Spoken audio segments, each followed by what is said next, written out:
It is up. Recording.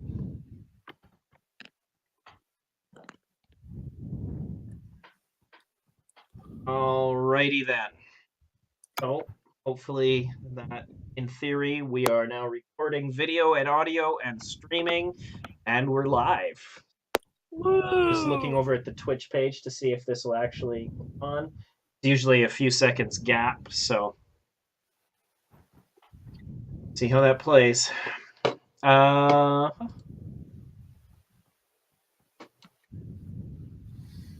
Whoops. Great. Lovely. Welcome, everybody, to High Level Games Presents Star Trek Adventures. I'm really happy that everyone could make it here tonight, and we have not been on for a little while because life ate our commitments for a little while, and we wanted to get everyone together. In order to start off, we're going to do some quick level up under the Experience and Promotion section on page 293. So what we're gonna do is, now there's a list somewhere.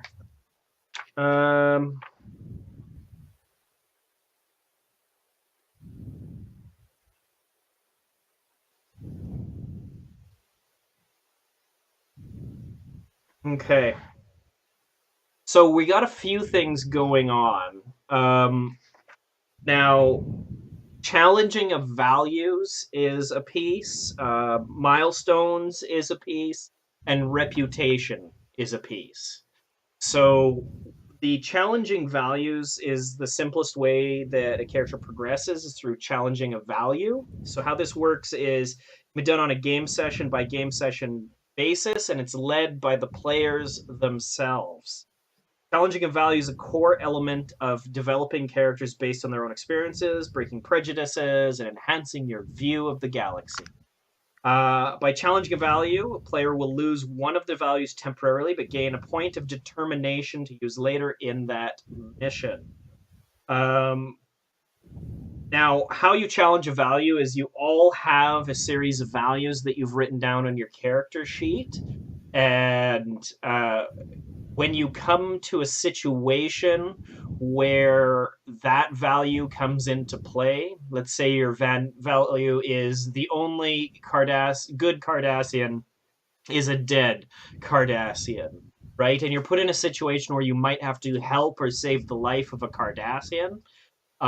If you challenge that value, and you can either act on it and keep that value, or you can challenge it and then you change the value into something else, right? And as you go, your values will change over time. So, doesn't look like streaming, but I'm not sure why.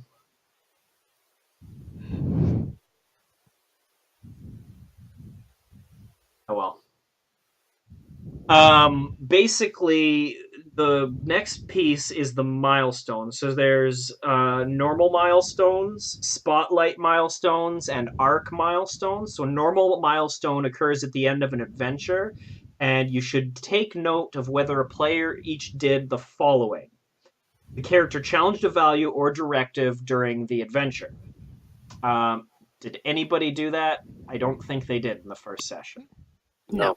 I had no idea you could even do that. The character was injured by a lethal attack during the adventure. I don't think that happened either. And the character used at least one value or directive positively and at least one value or directive negatively. Neither of those really happened either. Keeping in mind, we're all still learning this game. Mm-hmm. If so, you award them a normal milestone, right? So as we go through, like a normal milestone, you'd replace an old value with a new value. You can reduce one discipline by 1 and increase the other by 1 to a maximum of 4. You can change a focus, and you can select a supporting character that was used during that adventure and use one of the above options for that supporting character. Or you can save the milestone for use when another milestone is gained. right? Mhm. So that's what that happens. Now, there's also the spotlight milestone. Works in the same way as a normal milestone, where you may wish to highlight one particular character's actions. The player must already fulfill the requirements of a normal milestone, but you may go about awarding the spotlight in two different ways. So you can award the spotlight milestone to one character who clearly had a significant impact on the mission or whose character reached a key stage in development. Um, and so when deciding to award a spotlight milestone, instead of choosing a player, let the players decide amongst themselves who would be awarding that milestone. So if we were to award a normal milestone now, what I would suggest is I would say that I think Derek probably was a huge spotlight of that adventure. And I would ask you guys, the players, do you think he deserves a spotlight milestone? Because it was a very security centric kind of deal, right? He was doing a lot of stuff, right? And in that one, you can choose attributes to change. You can choose a talent and replace it with another talent, that sort of thing. And then you can also choose two of the ship's systems and reduce one by one and increase another by one to a maximum of by one to a minimum of 6 and increase another to a maximum of 12. So you can build up your ship as time goes on and get better at things or worse at things that might not be that important for a while. And then arc milestones are for like a big story arc. So if you start an arc, this is how you do it. Now, I want you to know there's a few different kinds of arcs. The first thing is that there's a overlining arc to a lot of these episodes that will become apparent, and as these things come to fruition, this will be one of the things. However, individual characters can also start arcs for themselves, right? And so what that means is if you start towards building towards something your character wants to do and that becomes resolved, you can get an arc milestone. All right? Makes sense to everybody? So as we go through these episodes, now I want you to be focused on your values and to look for spots where we are going to challenge them. It's okay that we didn't do it up to this point. That's not a problem. We're learning these rules kind of a chunk at a time, and that's on purpose. All right? The next section on page 295 is reputation. So this is a key piece of how you move through Starfleet. Reputation is really the numerical kind of piece of how your characters are shown to be within how other Starfleet people view you. So it's incredibly important for things like earning promotions or getting cooperation from other people in Starfleet and so on. And so we go through a process to decide that. So there is a little chart here that we would go through for our characters. Okay? So, and that would decide if you have a positive or negative influence. Now, in the last episode, and that means all the sessions we've played up till now, right, Inauspicious Beginnings, has your player acted in accordance with orders and directives? Yeah. Yep. Timothy? I'm trying to find, but no, Okay. that's not. Okay. So, where's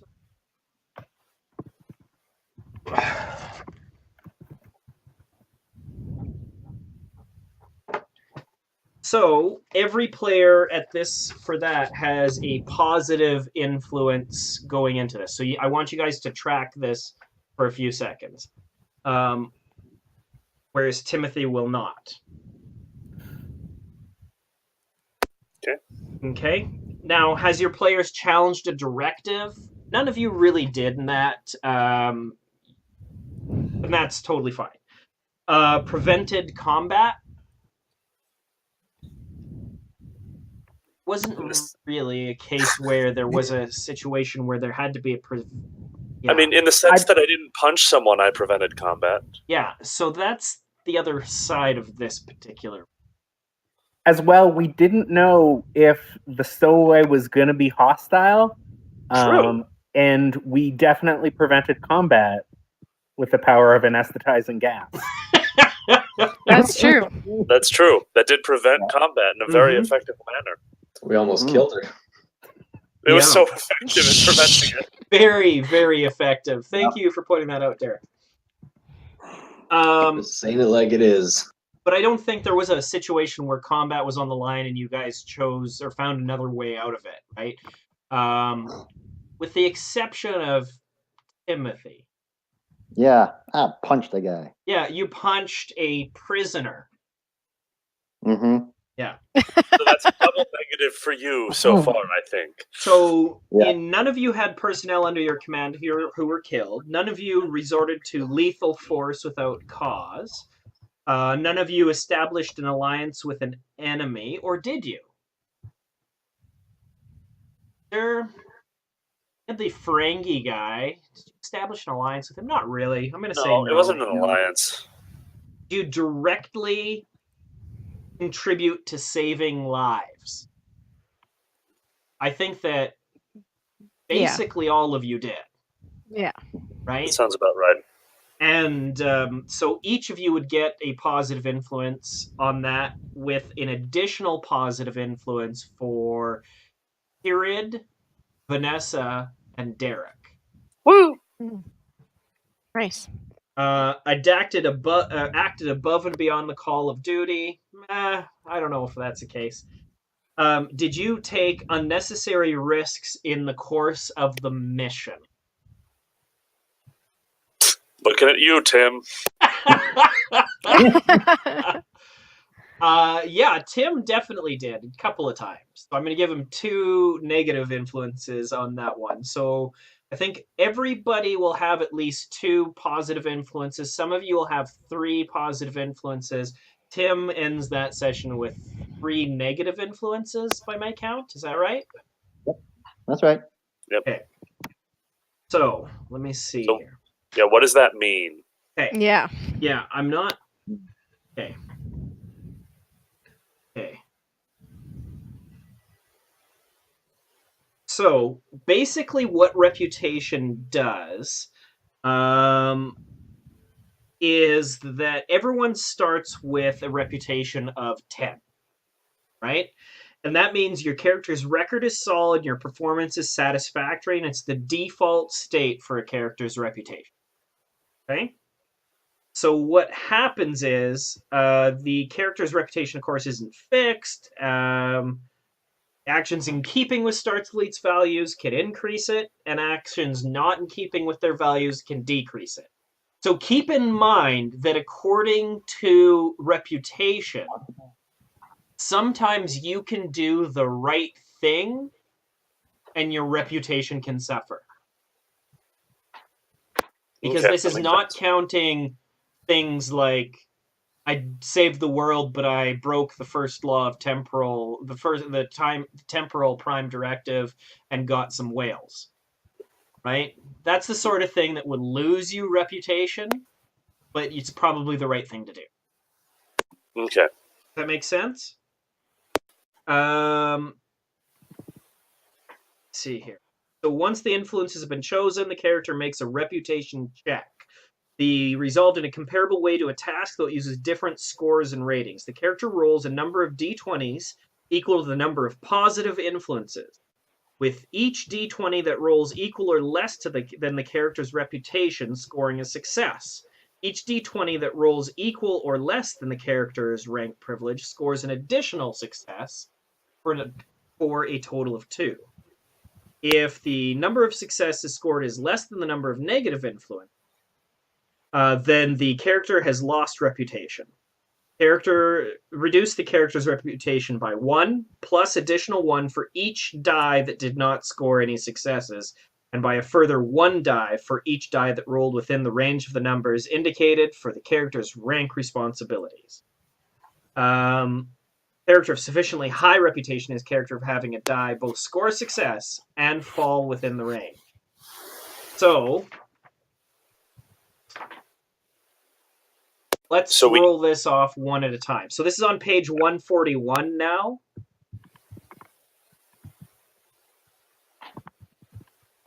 So, okay. So we'll start with Derek. Derek, you roll a d20 equal to the number of positive influences, which I think for your character right now is 3. So roll 3 d20s. Yes. And your reputation right now is a 10. All right. Here we go. What was that about rank privilege you mentioned? We'll get to that in a second. You got it. So, each d20 that rolls equal or less than the character's reputation scores a success. That's a wild success. Yeah, so each d20 that rolls equal or less. So where's the rank privilege? Ta-da.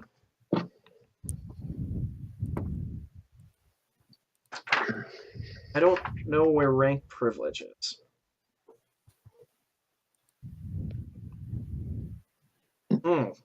Rank privilege.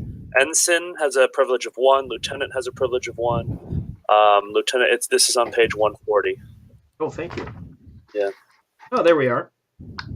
So what was what's Athrosi's rank? Let me double. I think it's lieutenant, but let me double check. Because in that case, you'd have 5 successes, which is nuts. Lieutenant, yeah.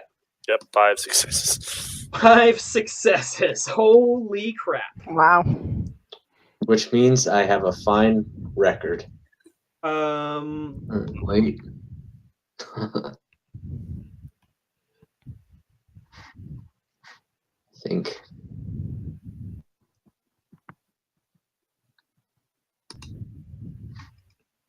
Okay. Reputation increases by 1 for each success above the negatives. So, yeah, you've gone from 10 to 14. Now, in your notes on your character sheet, you just want to write down reputation and then mark your new score, which is 14. It should be 15, because he got 5 successes You got 5? there. Okay, so 5. 15. So that moves you up to the next reputation category. The character has a fine record, including a few commendations for exceptional performance. They're viewed as a good and dutiful officers, and their expertise and perspectives are worthy of consideration. Way to be. Good grief. Way to be. So what this means is that after this mission, you were probably given a commendation by your captain. Right? Okay, Vanessa, why don't we go through you? Now, you had how many positive influences? 3. 3, nice. And what's your rank? I don't know. It says doctor. So, lieutenant. That's fair. That's a rank privilege of 2. Okay. 1. 2. It's rolling very slow. 3. Could have rolled all 3 at once. I know. So those but are I like seeing 3 successes, but none of them fall within your rank privilege. So your reputation increases to 13. Okay. Okay. Celis, Captain? How many positive influences do you have? I think 1? I want to say 2. He should have 2, yeah. Okay. Yeah. So 2 d20s. Okay. Okay, 1 success and 1 not success. Okay. You have not gained any reputation. You have to have more. Oh, wait, your success. Yeah, he didn't have any negatives. He should gain 1. So if the number of successes scored, yes, you get 1. So your reputation goes up to 11. Okay. All the way up to 11. All the way up. Oh, man. Jake, you're up. All right.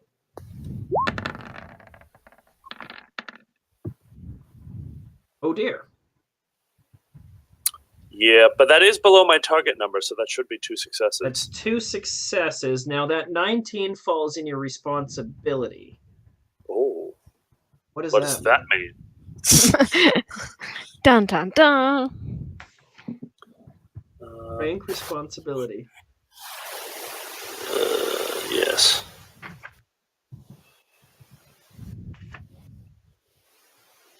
Don't know.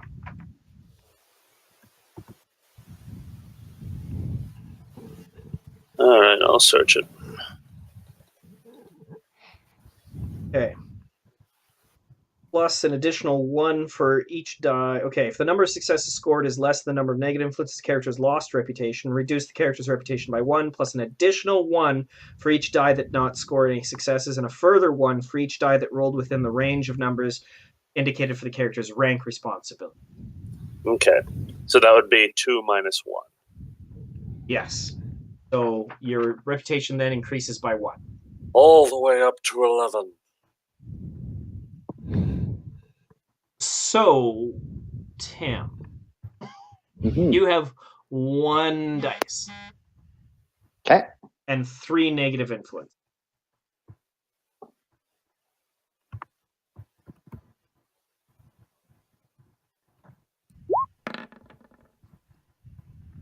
Okay, that is technically 1 success. It is not within your rank privilege, but you have 1 success and 3 negative influences, so that means your reputation drops by 2, down to an 8. Would he have any successes for fulfilling his values in like fighting people? That's not reputation.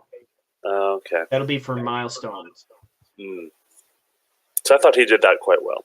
He did fight pretty good. Mm-hmm. But this, like, reputation is just the piece that decides how you're viewed, right? By Starfleet personnel, which is an interesting mechanic. Now, at 5 to 9, where Tim is, the character's record is somewhat uncertain and their performance is questionable.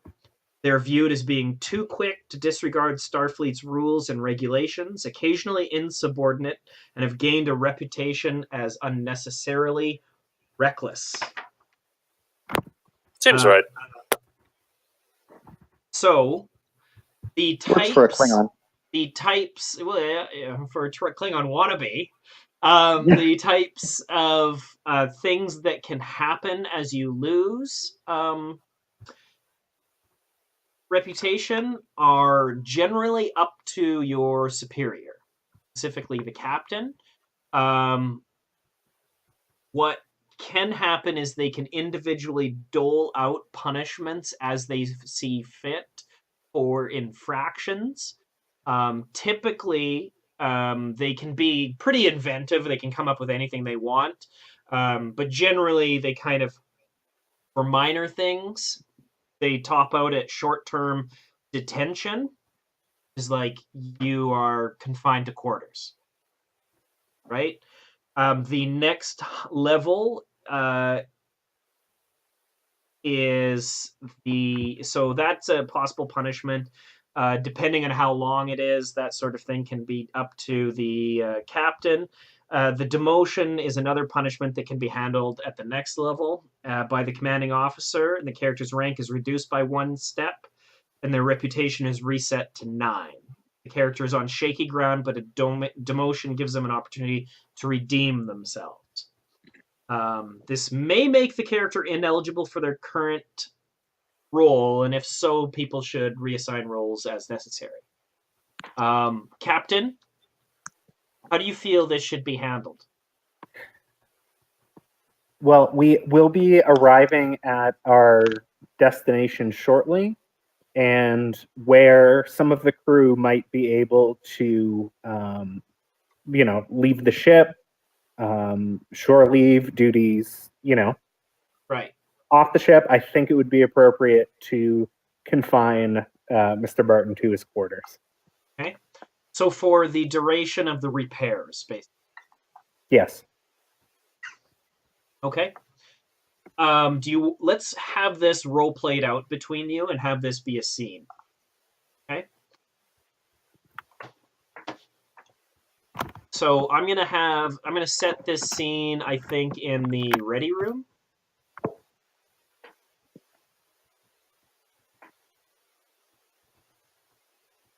Between Marcus and Captain Celis. So at this point, what happened is the Fathomless, under the command of the general, the Tyranidae general, has towed you into Castores under the protest of the Castores government.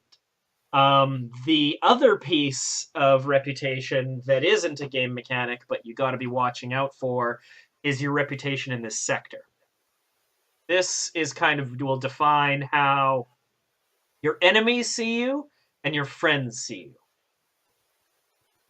Your reputation just took a hit. This was humiliating.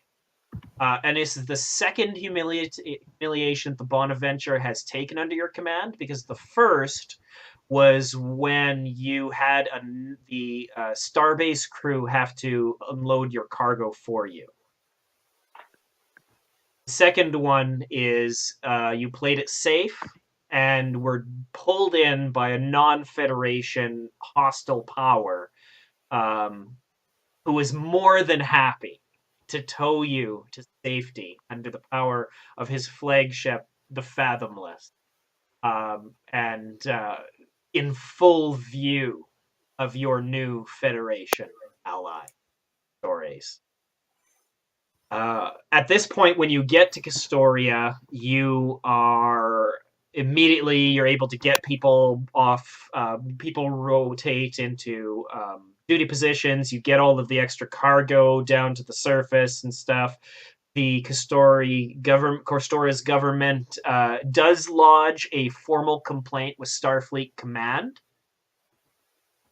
and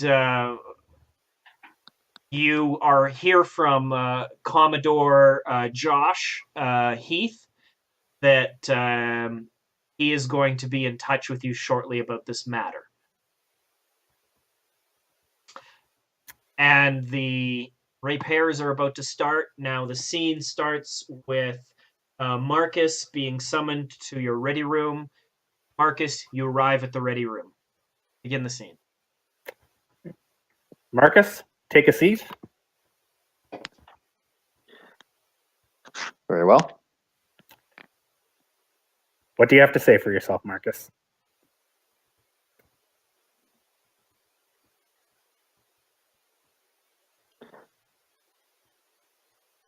I understood that the prisoner recognized and respected aggression. So that is, so I worked under that conclusion. And Mr. Barton, does Starfleet recognize and respect aggression?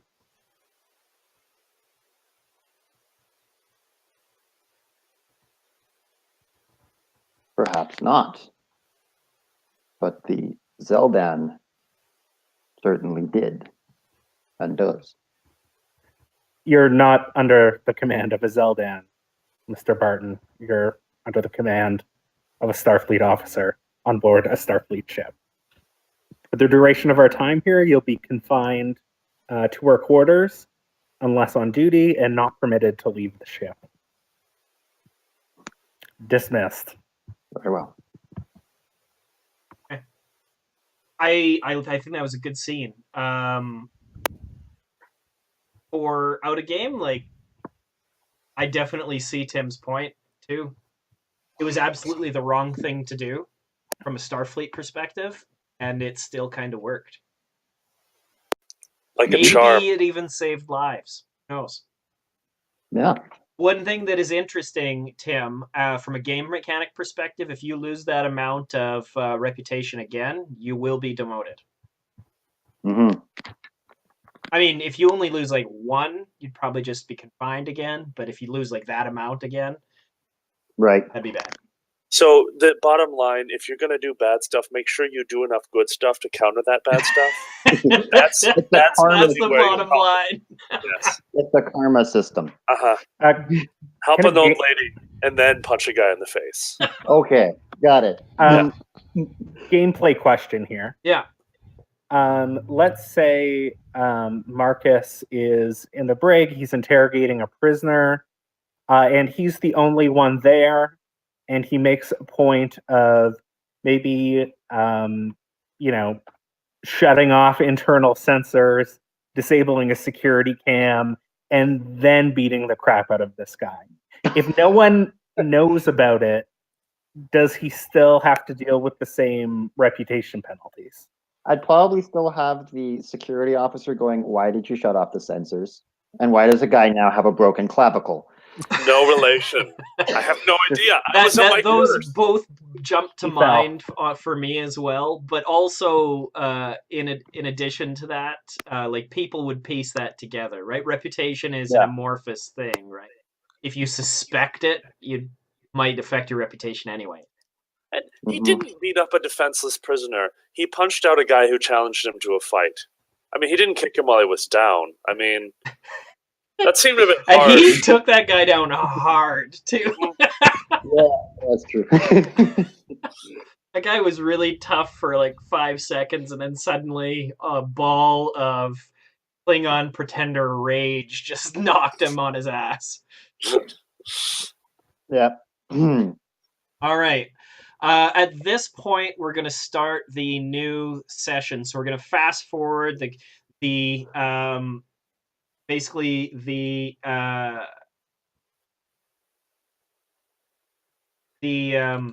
what do you call it? Repairs have been completed. Everything is like that. Commodore Heath has not contacted you as of yet, but you are getting kind of a lot of attitude from the Castores. This episode is called Asclepius and Mnemosyne. Good and easy to pronounce.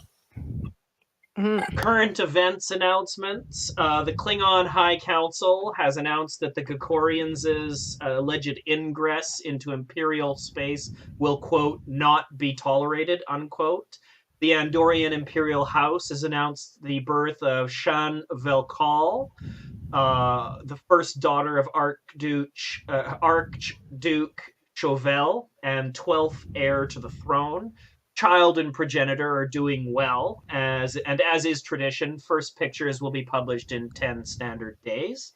Vedic Barile steps out of the running in a surprise move for Kai of Bajor, and in a surprising win, Win Adami is elected Kai. And finally, the Proxima Triple Marathon has been won by Zonu Prel of Belarius 9. In an astonishing 23 seconds being shaved off the previous record. Dr. Bassa, can you now read for the record your Chief Medical Officer's log? Absolutely. Chief Medical Officer's log. I never got into Starfleet so that I could be in command. In command of a starship with a large crew like the Bonaventure with its outdated systems and critical mission is a burden I never wanted. But here I am, in command of the USS Bonaventure. How? I suppose I should start at the beginning. All right. Bum, Bum, bum, bum. I'm like, no! The I really captain's don't wanna like, be what is this, a coup attempt? Yeah. I have to assume. That's what's going to happen. The three guys over here are like, what happens to us? We're going to die. Oh, crap. Okay.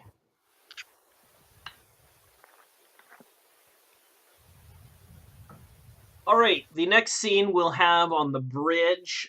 So the Bonaventure has been asked by the Castores Science Council to head closer to the Shackleton Expanse. where there have been reports of anomalous bursts of polaron radiation that might be occurring naturally, but don't have an obvious source. The Castores Science Council, believes that if this is predictable, they may have a way to tap into it as an energy source. So that is your mission.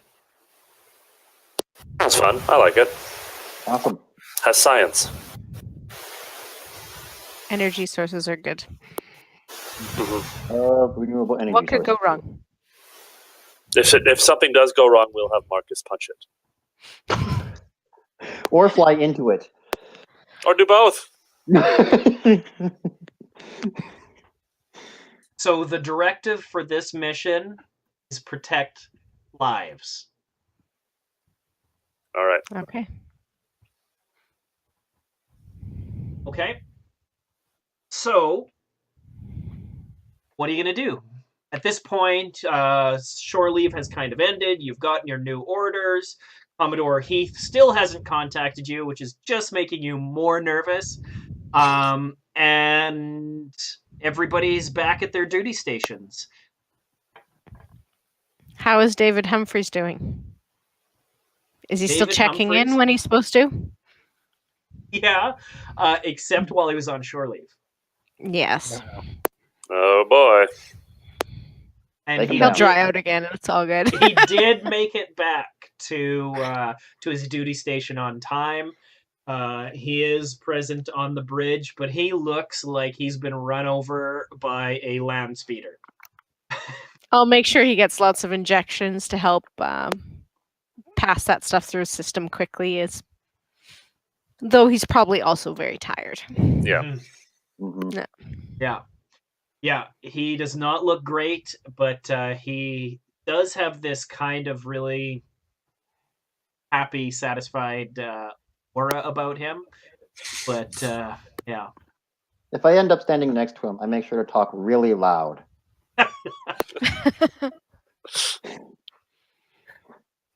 So Hey. before we get underway, maybe it would be a good idea to check in with the senior officers and before we get going.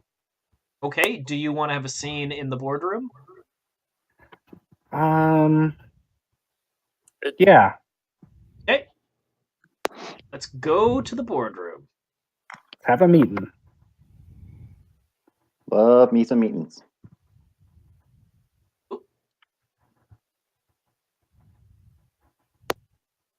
There you are. Lovely. Yeah, and maybe if the captain could relay what the orders are and what we're going to be doing, that'd be helpful. Who needs to know what we're doing? I show up Oh. early and spray down, sanitize the boardroom. I show up maybe a few minutes after the doctor and watch her, and then walk up to her and go, "Do you need any help?" I'm nearly done. Could you hold out your hands for a moment? I spray his hands. Wow. Wow. That's It's literally like climate controlled, perfect environment. Like you have so many yeah, sensors on a starship. but that, computers can go wrong. It's just extra safe. I'll come starts- in about a Most of the time, people don't notice I'm doing all of the things that I do, but I'm assuming this is something I always do. Go in early. and get spray this done. people's hands as they come in. Well, not usually their hands, but like he came was in there, before I was so- done. Yeah. Yes. I start rude. rubbing my hands if there's like extra goop on them. I'm just start Yeah. rubbing them. It's what's best. All right, When I everybody, sit down, I start rubbing them on my pants. Now she has to spray them again. Do you know where those have been? All right, David Humphreys rolls in. I think everybody else kind of rolls in. Captain shows up at the just on time while everyone's assembled.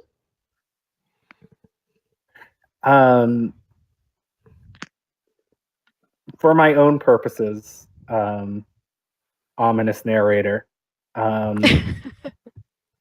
could you repeat what our orders are? Okay. You've been asked by the Castores to head closer to the Shackleton Expanse, where there have been reports of an anomalous burst of polaron radiation that might be occurring naturally, but don't have an obvious source. The Castores Scientific Council believes that that if this is predictable, they may have a way to tap into it as an energy source. This kind of energy source, if they're able to tap into it, could make Castoria independent for energy needs for the foreseeable future. All right. Now, did we receive these orders?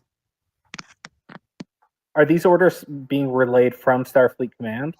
Yeah, so generally Starfleet Command will issue your orders, but in these cases, like, the Castores Scientific Council would have talked to their government, which would have probably passed it up to you. You would have passed it on to the Starfleet Command. They've been like, yeah, that's a good idea. Okay. We don't have basically, anything else pressing for you to do. And if you don't have, like, larger missions, like, they'll keep you busy doing stuff like this. Okay. All right. So, crew, we've been asked by our new Castore allies to investigate an anomalous burst of polaron radiation coming from the Shackleton Expanse. It's their hope that they can try to harness this energy as an energy source. But first, we really need to investigate what's happening there and, make sure that things are safe. Did they give us any more information, Captain, on these bursts of radiation? Are they dangerous levels of radiation, I'm guessing? What's known about the radiation is that it's happening at regular intervals. Other than that, we don't have a lot of information. As they're talking, I'm going to calculate how long it would take to get to the Shackleton Expanse. Okay. See. That would be a reason plus science roll for you. This is a challenge of 1 to do this in your head. Reason. This could be tricky. Oh.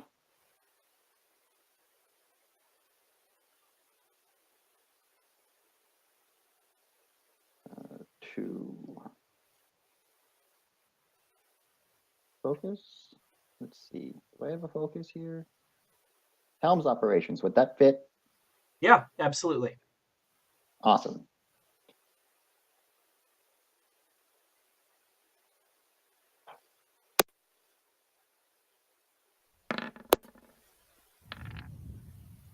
All right. 2 successes. Awesome.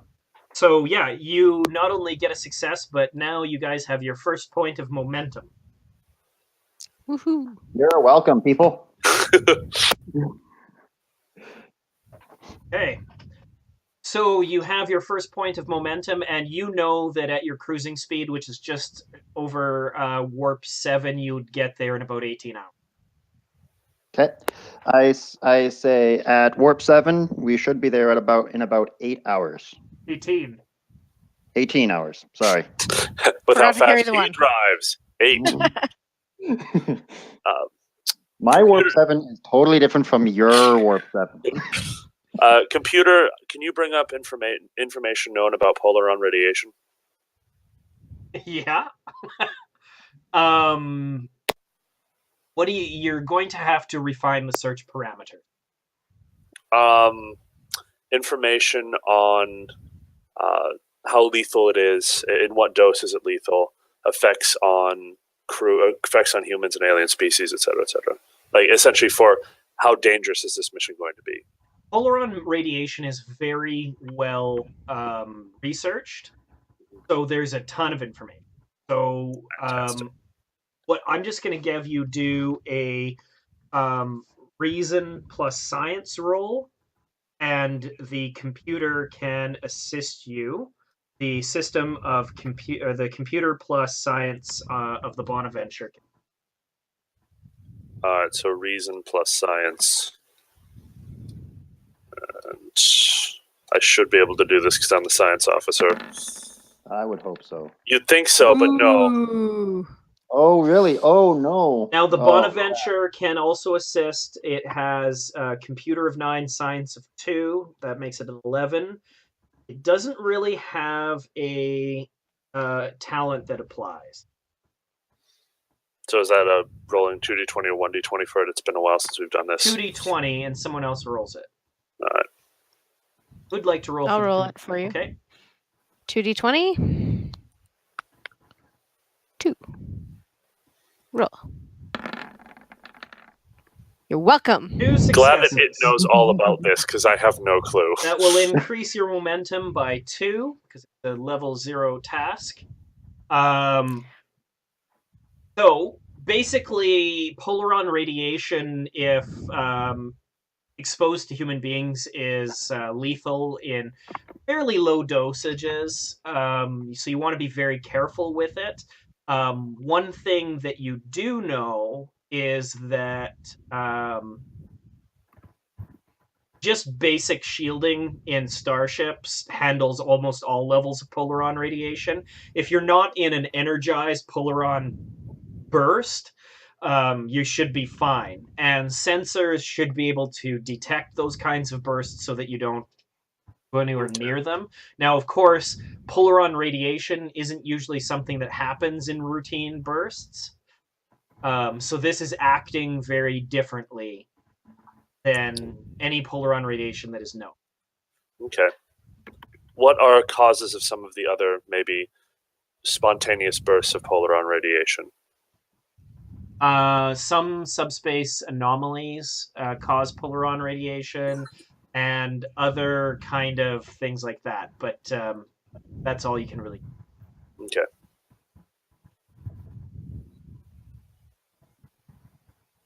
And of course, like quantum singularities and antimatter. Mm-hmm. Standard radiation causing things. Yeah. All right.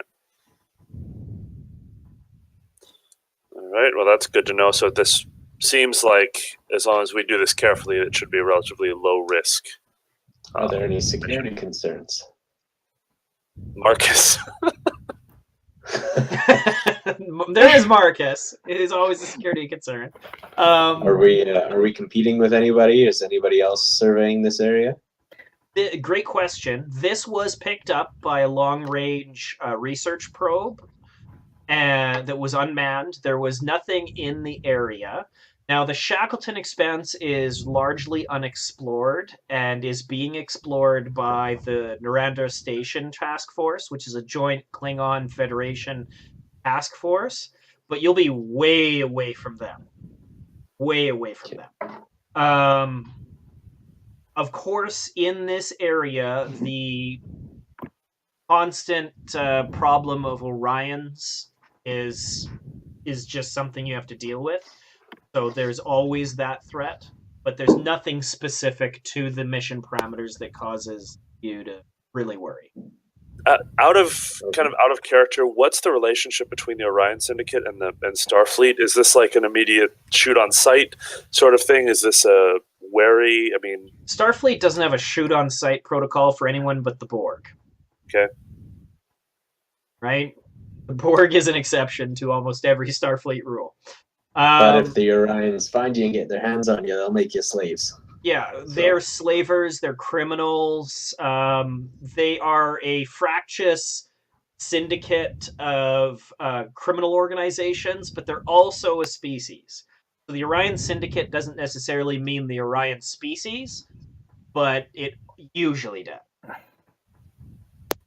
And so, in other words, if we were to come across an Orion vessel, what would standard protocol dictate? Yellow alert and find out what they're doing. Okay. Out of character for a moment, I think this would be analogous to a Royal Navy vessel coming across a like a Portuguese or a Dutch slaver in the early 19th century. So you would feel an obligation to stop. You would definitely investigate. You'd want to, like, see what they're carrying, what they're doing. Chances are they're doing something wrong. And you wouldn't just say, hey, they're not causing a fuss, we'll let them go. You definitely want to know what they're up to, because chances are they got a hold full of slaves or something bad. All right, makes sense. Or like mutagenic weapons, or like they're just bad folks. But it becomes tricky in deep space over whether you have jurisdiction, and like it's messy. But I think Michael hit the nail on the head with that analogy. All right. Captain, Yes. quick question. Will we be having will we be taking just our ship out with Yes. Okay. Just us. Yeah. All right. Hey, David does pipe up at this point and say, well, the repairs have all been completed and the warp drive is back to fully operational, and the engines of the Bonaventure are among the best in the fleet. No matter what else you can say about this old barge, that's top notch. That's excellent. Good. All right. Anything else, senior staff, before we embark? Not that I can think of, Captain. David does look over at Marcus and say, who's flying?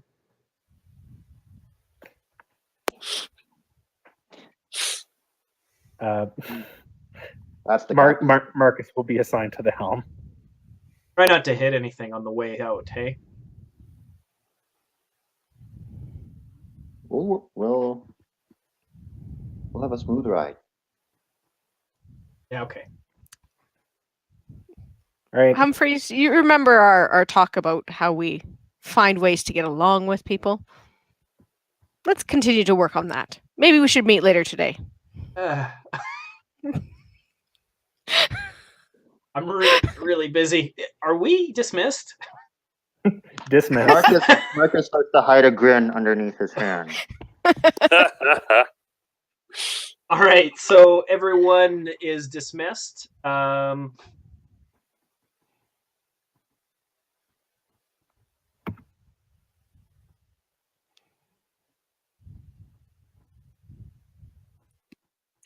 What's the range of this ship's sensors? You have short, medium, and long range sensors. Generally, the game treats them like with as much as plot as necessitates. Mm-hmm. So, and as further away your sensors can see a ridiculous length of space away. Mm-hmm. But the further things away, the less detail you'll get. Mm-hmm. Yeah. No, I'm just trying to think. It's like, okay, we park at a long way away and start to observe the radiation before moving closer, et cetera, et cetera. Yeah. Just planning. Yeah, that is up to the captain to decide. But that certainly, from his first officer and science officer, seems like a wise course of action. Just dive in, Captain. Let's go swimming in some radiation. We got shields. What shields are for? Yep. They said they absorb all but the most concentrated burst of polaron. I'm sure we won't encounter that. All right. So helm, set a course for the anomaly. Warp 7. Aye, sir. All right. Engage. Nice. The Bonaventure shoots off out of the sector space, or out of the solar system of the Castores and the Tyranidae, and rockets along at warp 7 towards your destination. Because we're changing scenes, you lose a point of momentum. Down to 2. And the scene change is when you come up to the anomaly on long-range sensors. This is, of course, 18 hours later. and you guys are on the bridge. Excellent. So I position myself with Kyrid. Okay. Perfect. And as soon as we sense the first of these radiation bursts, is there a way that I can set the computer system to record where they're located and to begin analysis? Because if we're trying to develop a way to predict a pattern, we need essentially to record where they are. This reminds me, at the beginning of this episode, you need to choose what your modular laboratory is. Oh, A polaron radiation laboratory. Okay? That just seems appropriate. So it's set up for polaron radiation. PRL for short. Yeah. So as we're approaching, Kirid, what is the safest distance that we can approach this anomaly before the polaron radiation becomes a danger?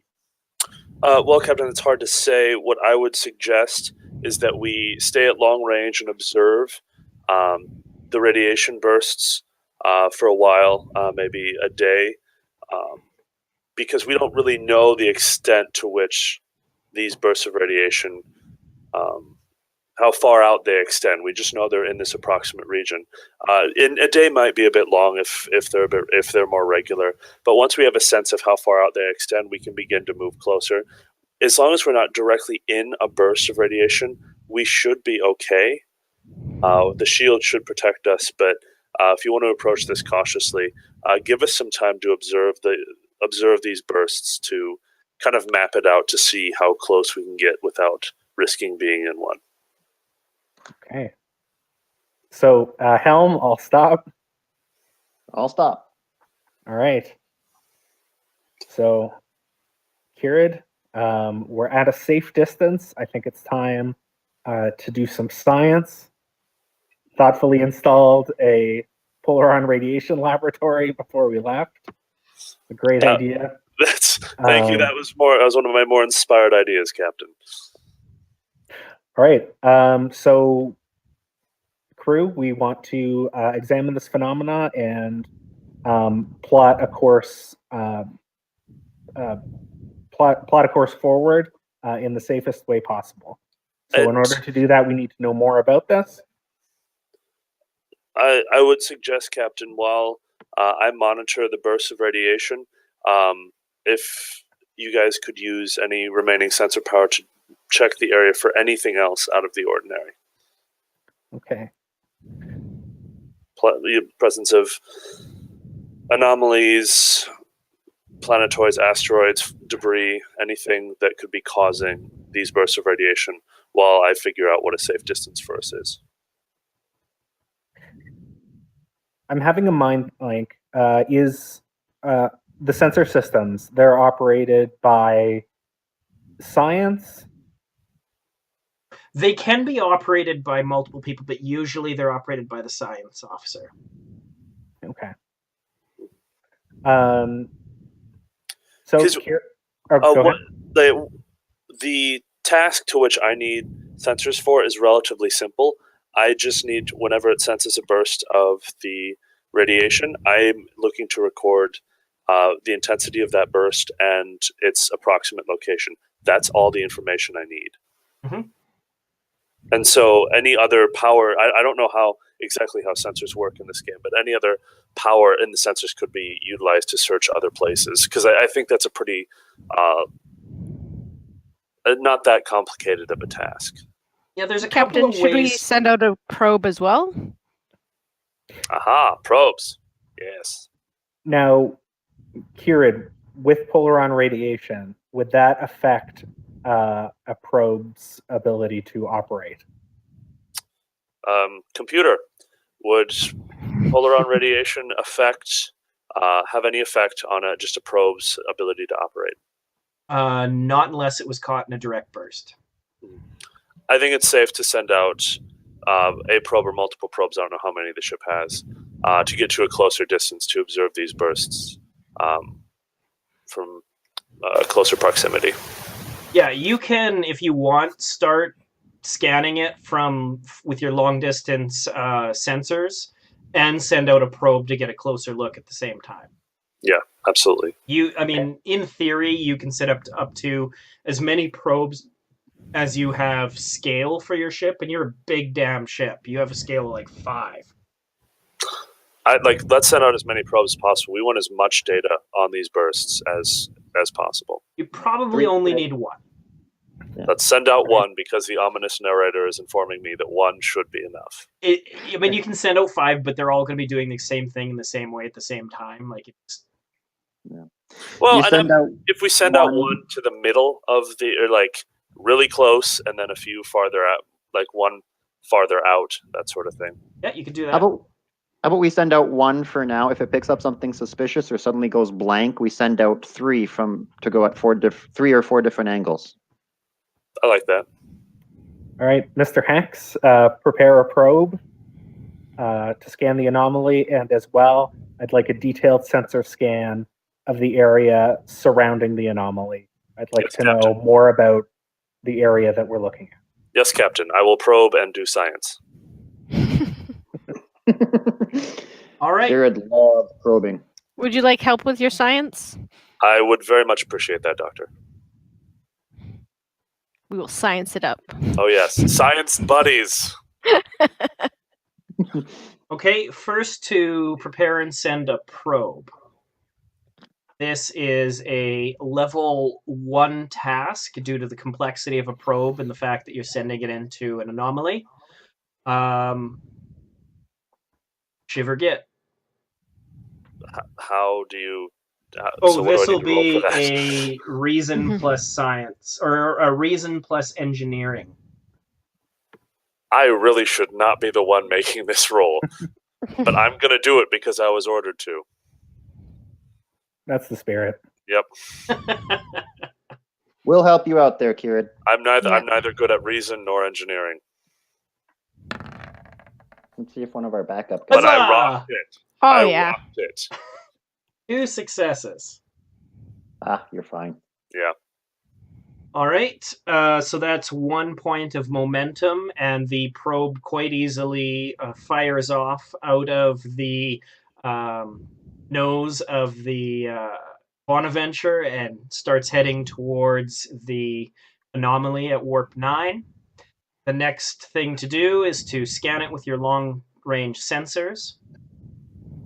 Yep, and just record how often and where in approximate location are these bursts happening? Are they all like in a large It's in area? a large area, and like visually you can even see, like, polaron radiation is typically invisible, but it's such a highly energized bursts that you can magnify on the view screen and actually see these bursts happening. And you can see them happening at pretty regular intervals from regular positions to new positions, kind of like arcs of electricity lighting from one place to another. And what's the frequency? Is this like a constant light show, or is it like a burst in a few seconds and a burst, or is it? It's kind of a burst in a few seconds and a burst in a few seconds and a burst of a few seconds. I mean, yeah, with variation, but yeah. Okay. Once the probe's in place, you can do long and short-range sensors at the same time. Why don't you make that roll? That will be a reason science roll. This hopefully will be a bit better, but my last reason science roll did not work out so well. You got it. You got it. Oh, yeah. I told the captain I'd science, so science I will. And you got help from the doctor. Yeah. That's true. I'm here for you. Hey, you get 1 success. It's level 1 task, so there are no further successes. The information that you get is pretty definitive. The only thing that needs to happen now is to analyze this information. Mm-hmm. My plan was to essentially have the computer try and find a pattern or series of patterns or patterns within patterns within patterns. And this is just a mathematical analysis, just trying to figure out if there's anything determining where these bursts are going to be taking place. Right.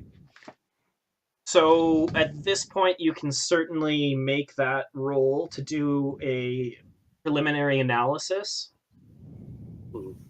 So And if the doctor would assist I me, would yeah, that I would would be gladly wonderful. assist. okay. So the doctor assists again, and you'll roll that up. This is again a reason and science test. Okay. Now, doctor, in order to assist, you have to have a talent, right? Is that how that works again? I'm trying to remember. Or is it just that? I don't think so, but it's been a while since we've played. I feel like you 'Cause- actually need to have a talent that pertains to what you're doing. Oh, okay. A talent or a focus? Oh, focus. Sorry, focus. Let's say my Focus. talents are not related to anything unless I can assist someone being tough. Right. So you're kind of I think- unless Vanessa has an applicable talent, you're on your own for this. But you Okay. do have, of course, your subordinates.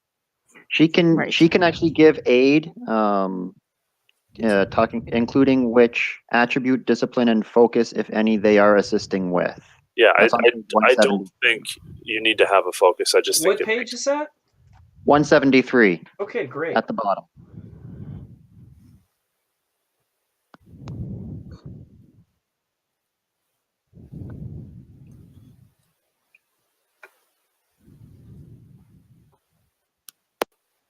Okay, assist. I think this is for combat. Oh yeah, look at that. Yeah, this is for combat. Well, I'll use a point of Momentum. yes to just add a die to this, Okay, so you drop your momentum down to 2. and 3d6. Hopefully this will go. That is 1 success. You succeed with no further gain of momentum, but your preliminary analysis does tell you immediately that you're actually on a fool's errand. This 2 long-range sensors, or to kind of the naked eye, it looks super predictable and static. That being said, these bursts are happening in such a way so that the frequency is degrading, and as it degrades, they're going to become more and more unpredictable. So you'll have to complete a fuller analysis to be absolutely sure, but your guess right now is that this is not going to work as a long-term energy source for the story. Okay, and so it won't work as a long-term energy source, but is the degrading of the predictability, could that have consequences for anyone beyond this sector? Or not beyond this sector, beyond this area of space? No, but it's probably dangerous for some unprotected craft to go into this region. But it's not. It's not going to like blow up or something. Okay, that was my Yeah. When What things it's become going to do, it's going to last probably for another 1,000 years, but in a completely unpredictable way. That's not going to leave people with an ability to kind of like draw energy on a predictable pattern to get from it, which is what the Castores Science Council was depending on for this. Okay. Well, I'm gonna relay that information to the captain. It seems like this won't be the power source that they're looking for it to be. If you want to pursue it further, we can keep taking observations, but I don't expect that analysis to change. Well, whether that's a viable power source or not, we're still here and we're still looking at an unknown anomaly. So I think it would be fitting for us, in the spirit of Starfleet's mandate of scientific discovery, to find out more about the nature of this anomaly, how it started, even if there aren't any applied benefits for. Okay. So what you can do, I mean, you can continue scanning as you are. You can move the ship closer and use the main ship's medium range or even close range sensors.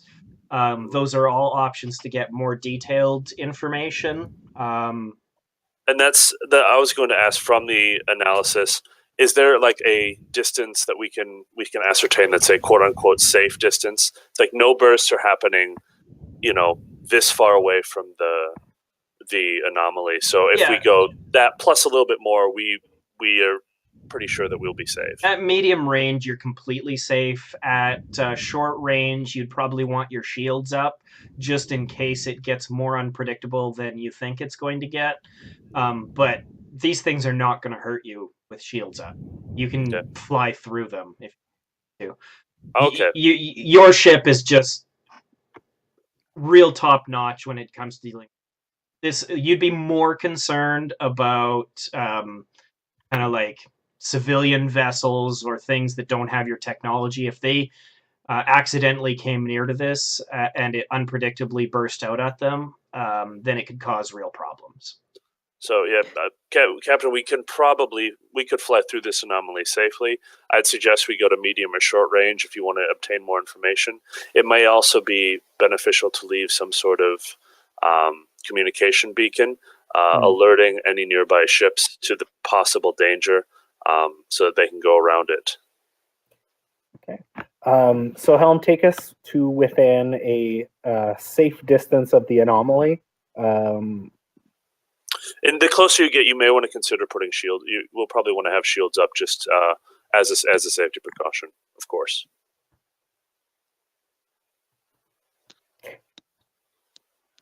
And as we move closer,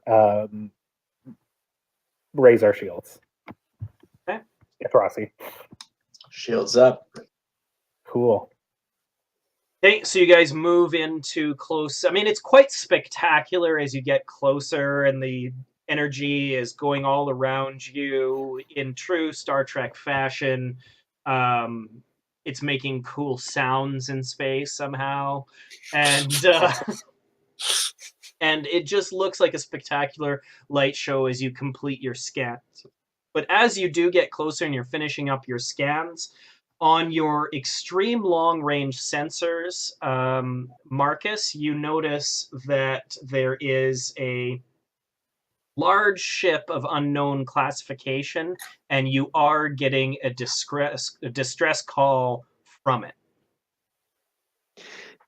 Captain, I'm picking up a large ship.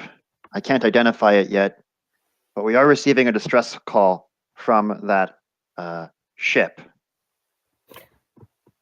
What is the nature of the distress call? It's just a general distress beacon. It is a standard distress beacon, sir. Okay. Rossi, do we have a tactical analysis? Let me run one. Is there a task for me to run a tactical analysis, Quinn? At extreme long range, there's not much you can do. The only thing you can tell is the ship is many times your size. That's promising. So the only thing at this range is that we can tell is it's very big. A big ship. And it's moving at warp 5. Or no, warp 3, sorry. It's moving at warp 3 and yet emitting a distress signal. Yeah. Might be running. All right. Helm, plot a course towards the distress signal. Maximum warp. Permission to quickly drop a communication beacon, sir? Permission granted, as long as you can get it done in the next, 2 minutes. Is that possible, or is that... Yeah, it's super easy to do. You just, computer, drop this communication beacon. It'll drop out. What it'll do is it'll continuously give off an automated communique that gives all the scientific information that someone would need to know about in this area. And just to know, if Be careful around this. Yeah, exactly. Great. And then as soon as that's dropped off, the buoy goes off to its position, and you guys turn the Bonaventure and poof, take off at maximum warp, which for the Bonaventure is, I think, like warp 9.3, or it can move. I mean, it's not Voyager fast, but it is friggin' fast. Mm-hmm. What is our estimated time to intercept? At this speed, your time to intercept is minutes. Okay. Alrighty. I'm gonna head down to sickbay to prep people to make sure if we have emergency transported people on that we can take care of it. I'm gonna prep the sensor array so that as soon as we, because I'm assuming you can't run the sensors while you're in warp. These are questions I have no idea the answer Yeah, to. you certainly can. There you can. Well, then I'm Question. absolutely going to get on sensors and begin working and trying to figure out more about what's going on with this big ship. Okay. I'm going to change the scene. So I'm going to drop 1 point of momentum. You're down to 1. As you come up to this ship, it is a large kind of cigar-shaped ship moving at warp 3. It's of an unknown design and doesn't seem to be armed with anything but the most basic kind of defensive abilities. It has minimal shields and only a single forward-facing phaser bank. And for a ship this size, that makes it pretty much a sitting duck. Is that a visual analysis, or is that something that the sensors? That's something the sensors can immediately give you. Okay. You want to know more things, you'd have to make a task. I'm gonna get to work doing that because in this situation, that's my Okay. job. You can do a full Do it. scan of the ship then. I'm That doing is Before- a Oh. reason plus science, and the Bonaventure can assist you with sensors plus security. what were you gonna say? Before you begin that analysis, Ithrasi, I'd like you to bring us the yellow alert. We are at yellow alert. All right. Yellow alert means that weapons are online but not charged, and that the shields are up. All right. So you said reason plus science. Was that correct? Reason plus science. Okay. And then somebody needs to roll for the Bonaventure.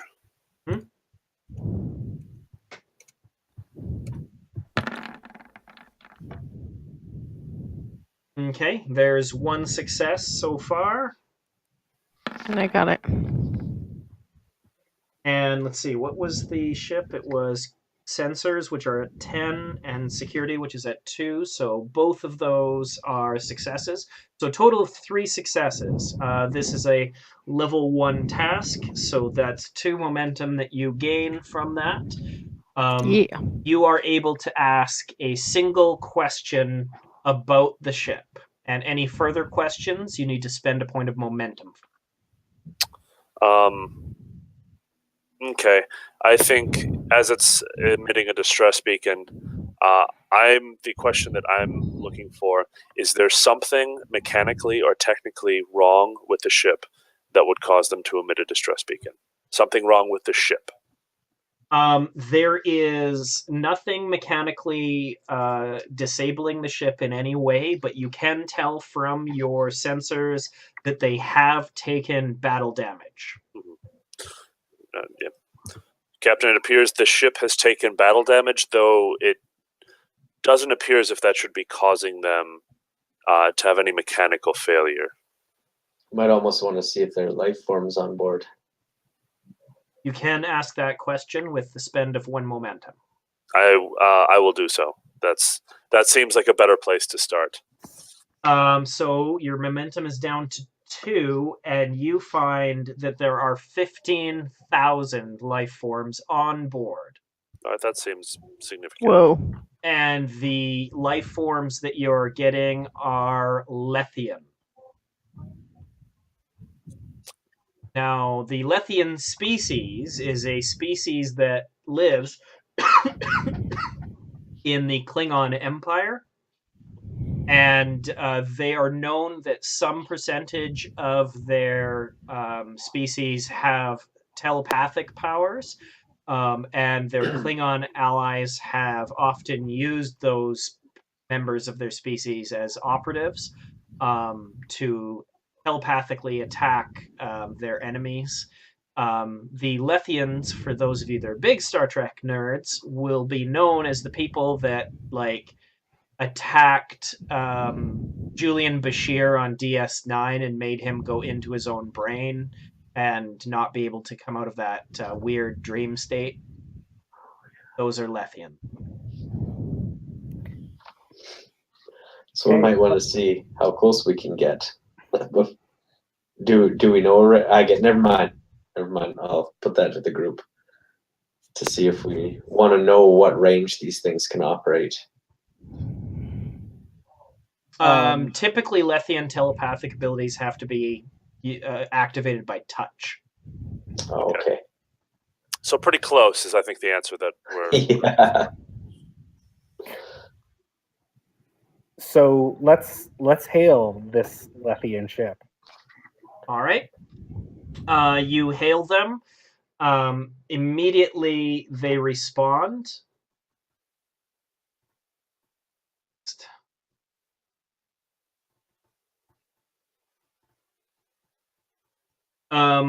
A Lethean appears on the screen. He's not wearing a uniform of any type, but just kind of regular clothes. And he says, "Hi, this is the Jom Dakar. We were sending out a distress signal. Who are you?" Jom Dakar, this is Captain Celisar Gel of the USS Bonaventure of the United Federation of Planets. We are responding to your distress signal. How can we assist? Well, you can help us. We were attacked by Orions about a month ago. And they boarded us and took some of our people as, we presume, slaves. They attacked us into our engineering department and then escaped. We're very concerned for our people, and we could use any help you could give us, specifically with our environmental controls.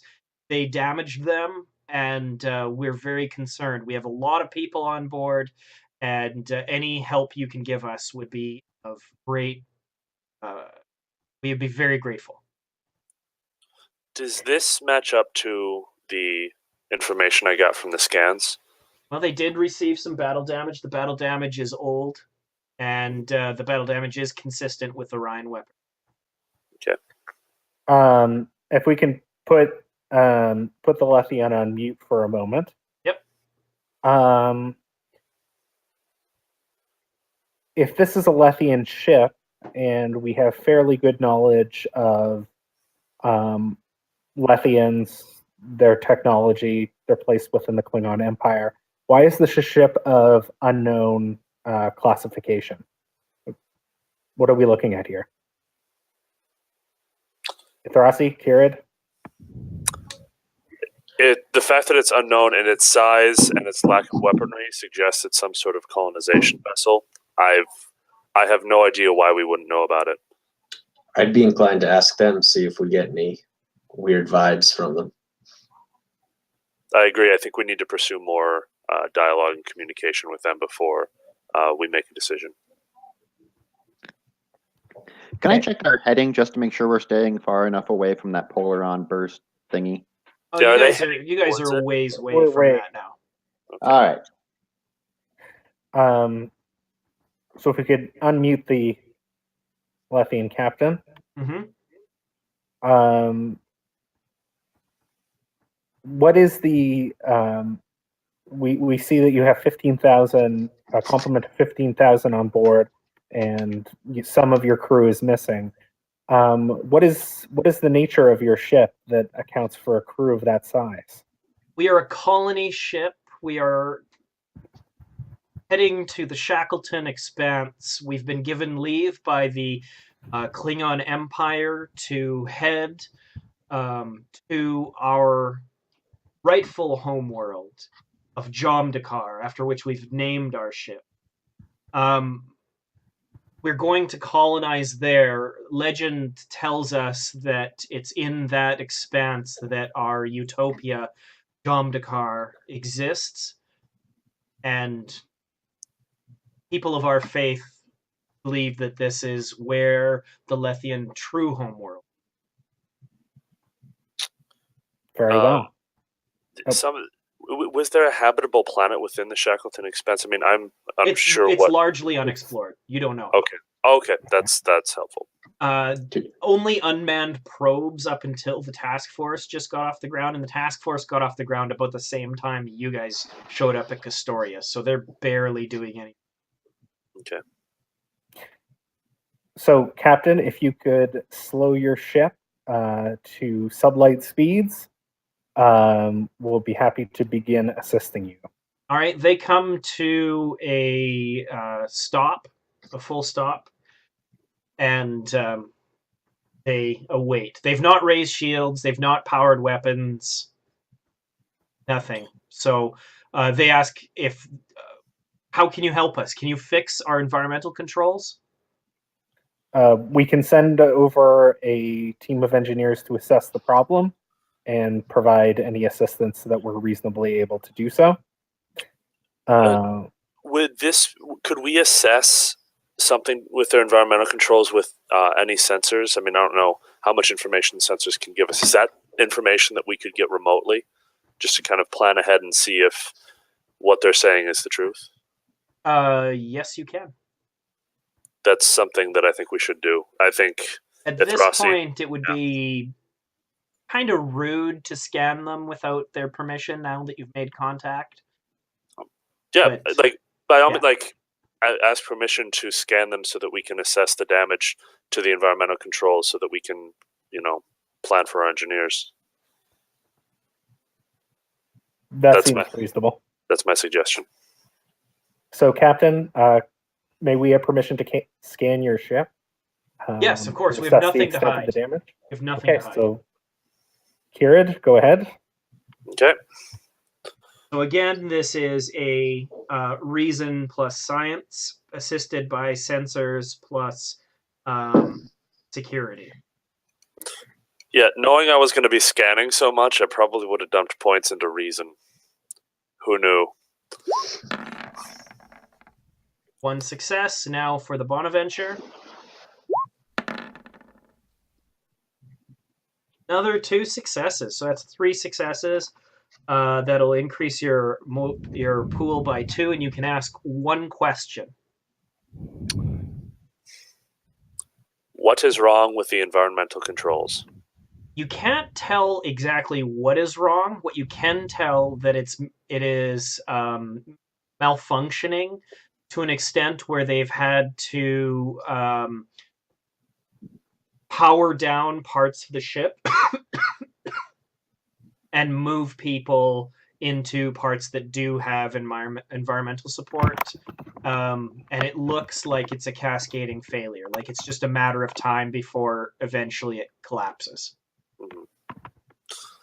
So I relay that information. Is there a way to predict that just looking at the rate that it's been failing thus far, if it continued? There is. You'd spend a piece of another momentum and ask another question. I don't know if it's necessarily worth doing that, because we're either going to help them now or not. Fair enough. Yeah. Let's leave the momentum for now. Yep, I think so. So, Helm, could you bring us to within 500 kilometers of the ship? And to Thrasi, maintain yellow alert. This battle damage didn't come from nowhere, though they are claiming that it is. It is consistent with Orion weaponry, Captain. So, let's prepare a team of engineers to go over and assess the damage. It sounds like we might need to be deploying them in environmental suits. Doctor, not to treat these Letheans with suspicion. Yes. But do we have any crew members on board that would be less susceptible to telepathic interference than others? Oh. As an empath, would I be one of those, or would I be more susceptible? Little column A and little column B. Great. But yeah, the people with empathic abilities probably have the best chance of fighting that off, but they also have the biggest chance of, if things go wrong, it'd go really wrong. Cool. I like those odds. Do we have any other empaths on board? No. So, I'm kind of an away team specialist. This seems like it'd be my gig anyway. Okay. Kirid may be our best hope. Is However- there any kind of inoculation that we could prepare to shield our away team from potential interference? Something to prevent hugging. Yeah. There's nothing that you could really do. Okay. It would be up to those people to defend themselves if they get attacked. Okay. So I suggest we keep a transporter lock on them so we can pull them out if need be. And I suggest a small team of engineers and security Okay. would be So sufficient. we'll want to call down to David Humphreys, ask him to assemble a team of engineers, and Ithrasi, if you can assemble a team of security officers to accompany them, and they'll need to prepare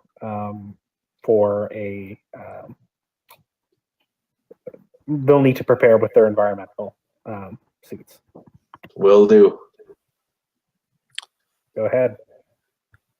All right. I exit the bridge and assemble my team. Okay. So these people mentioned that they're part of a religion. Is this a known religion, or is this an unknown religion? You're not really familiar with Lethean religious groups, so... Okay. Because it might be a chance to learn about, new culture, new people. They see, if they are genuine, they seem willing to communicate and cooperate. It'd be a way to increase our knowledge of this species. Perhaps we can invite a small contingent aboard. It might be an interesting, not humanitarian, but alienitarian. Let's assess the extent of the damage to their environmental controls and establish a plan for repairing it. And if it looks like time will permit, then I think we should follow up with inviting a contingent of them over. So, Very well. with Kirid being put in command of the away team, Kirid, is up to you to assemble the away team. Mm-hmm. From what I've heard so far, it's you and Marcus. Ithrasi. Yeah, and me and my security team. Yeah. Hey, how many? So you can have an away team of up to 5 people teleport over or transport over at a given time. I'm not sure the scope of the repair. How many engineers is this going to take? I mean, are we talking a complement of 2, a complement of 5, 10? It's impossible to tell until you actually have eyes on the problem. Okay, then my suggestion is we send over one team of 5, Ithrasi, and security member, myself, and either David Humphreys or whatever engineers he elects to send that would be most suited to treating the environmental sensors, or the environmentals. So right now I have Kirid, David, Ithrasi, and then maybe Dizrak and Zandra. Yeah. So Dizrak is the Benzite lieutenant, and Xandra is the human security officer.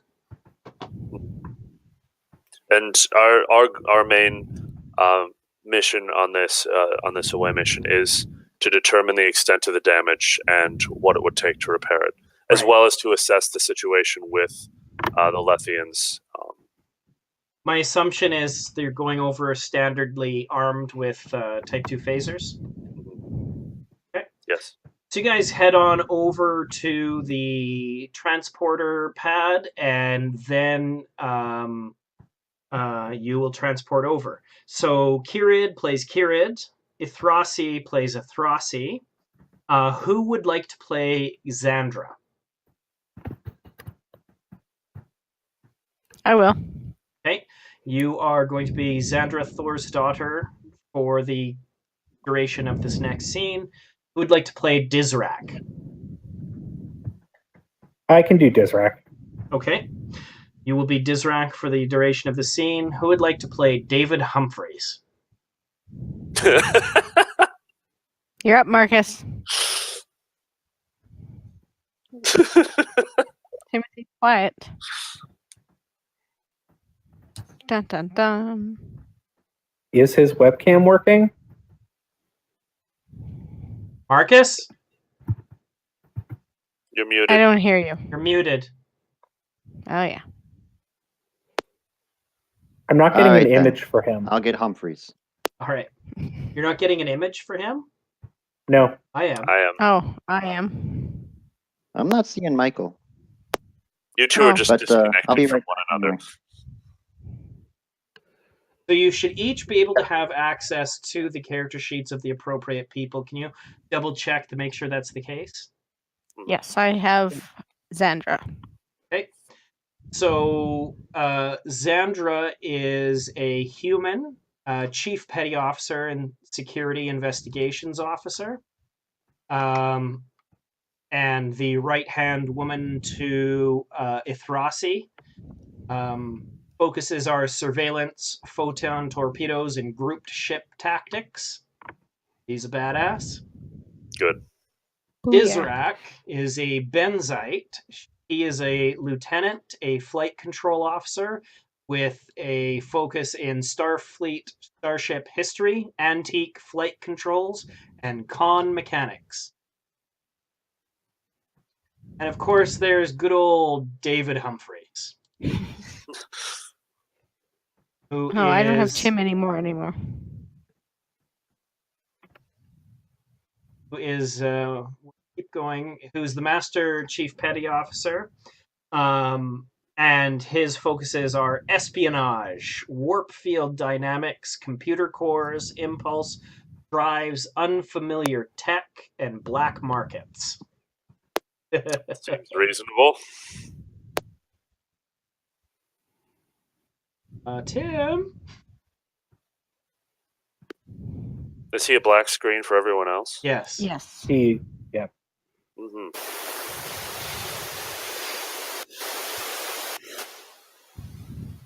Now he's a fuzzy black screen. Ooh, I don't have any fuzz. No. It was no fuzzy sound. No. That's mainly coming from Jake. Time to time we get that. Periodically, I just make fuzzy sounds. It's fine. Should get that checked out. I know a good doctor.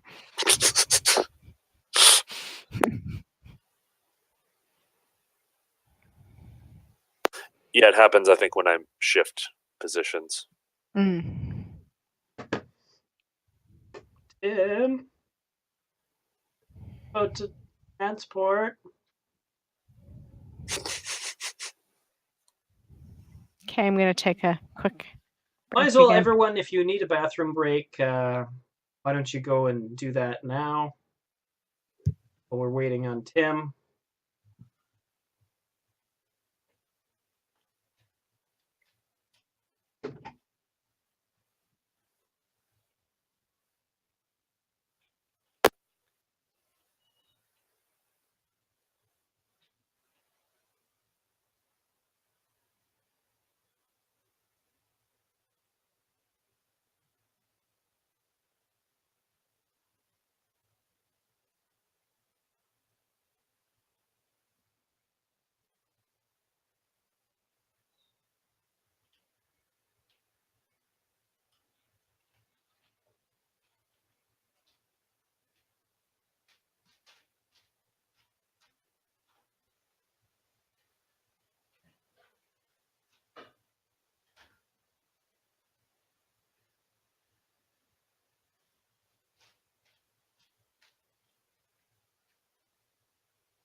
Quinn, Mm-hmm.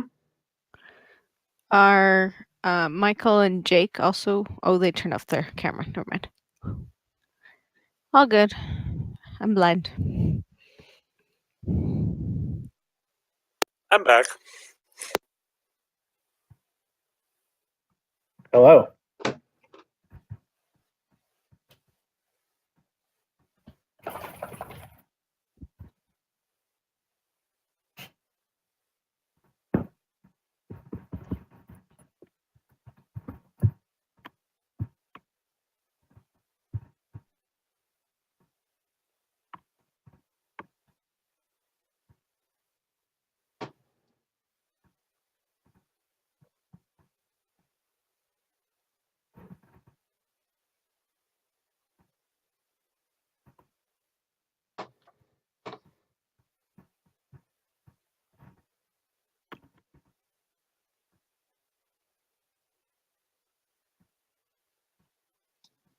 Any word from Tim?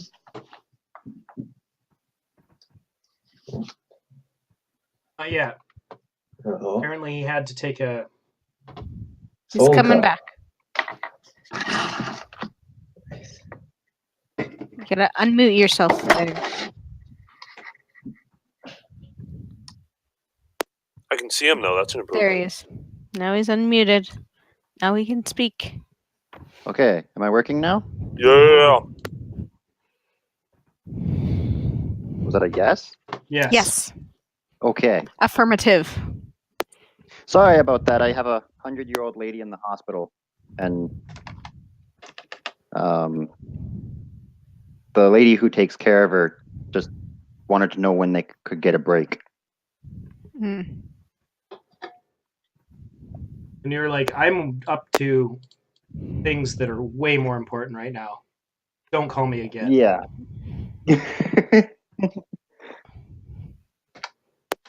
I like how everyone came back from the bathroom break with food. I didn't. You should feel left out. I do. I get shooty when I'm hungry.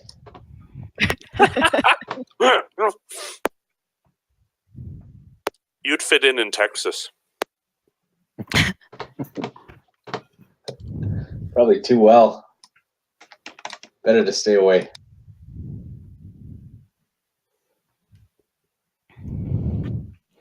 Hey. All right. Are we ready to transport? Yeah, I'm just...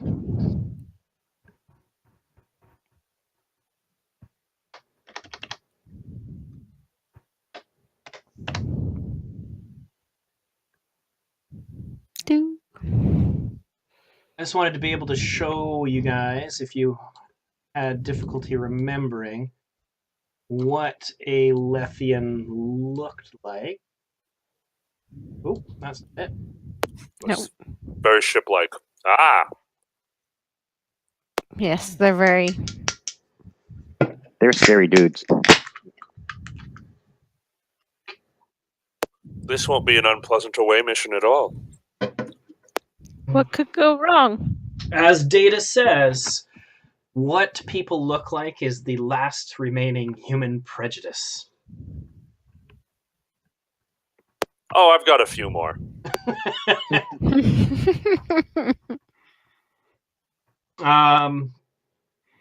Well, that's why you're not on the Enterprise. Instead, you're the first officer of the fucking Bonaventure. Uh-huh.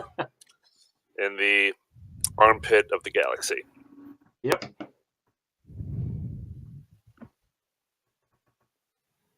All right, so here we go. Everybody has their stuff. You are transported over to the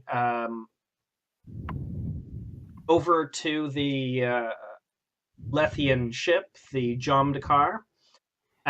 You are greeted when you get there by the Lethean captain, who has identified himself as Mavibar.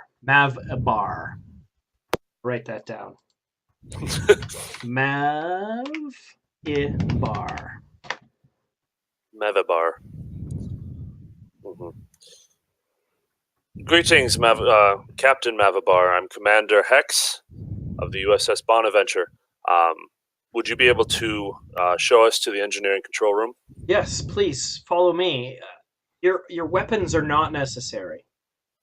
Understood. We have no intentions whatsoever of using them. We're just following Federation protocol. Is my Betazoid senses tingling? What do you mean by that? What is the emotions of people around me? Okay. Specifically, yeah. Well, no. I That's think just, that there's probably some excitement amongst the away team. There's some caution on the part of most people. There's a cool, calculating kind of view of the world coming from both Ithrasi and also Xandra. And you have gotten used to this a little bit, but it still unsettles you a little bit every time you get Ithrasi's emotions when she's going into a situation where tensions are high, because you do get this sense that Ithrasi is just calculating how they would need to kill their way out of this situation. And you don't get the impression that the killing plan ends with the Letheans. Whilst maintaining a cool and aloof exterior. Absolutely. Complete control. so I'm going to give definitely Ithrasi as many side glances as I give the Lethean leading us to the bridge. Yeah, David is nervous. And the Letheans are very concerned about their situation. Israk is curious about what's going on. Yeah, I think that's everybody, right? Mm-hmm. Yeah. Lethean is very concerned. You do know that there's one more Lethean that is very scared and nearby and can see you right now and is hiding. Okay. Oh. All right. I'll file that away in the back of my mind, but I don't think that's actable information at the moment. Is Ithrasi aware of this? No, he's getting that because of his Betazoid empathy. Okay. Very scared. Okay. All right. So our goal right now is to get to engineering, assess the situation, and to then return to the Enterprise or the Bonaventure and determine the next course of action. Yeah, Mavapar says, "Please follow me," and definitely is quickly walks you. You do take a long circuitous route from the transporter pad down to engineering. He does explain to you that that's because some of the areas that you would have gone through have been powered down. But you do get there. You do get the sense you are being followed by this fearful presence. Xandra makes sure she takes the back, because I'm assuming Ithrasi is at the front, making sure everything's good. So we kind of the two sandwich badass women are just like formed up at the front and the back. Everybody, the Letheans are used to being around Klingons.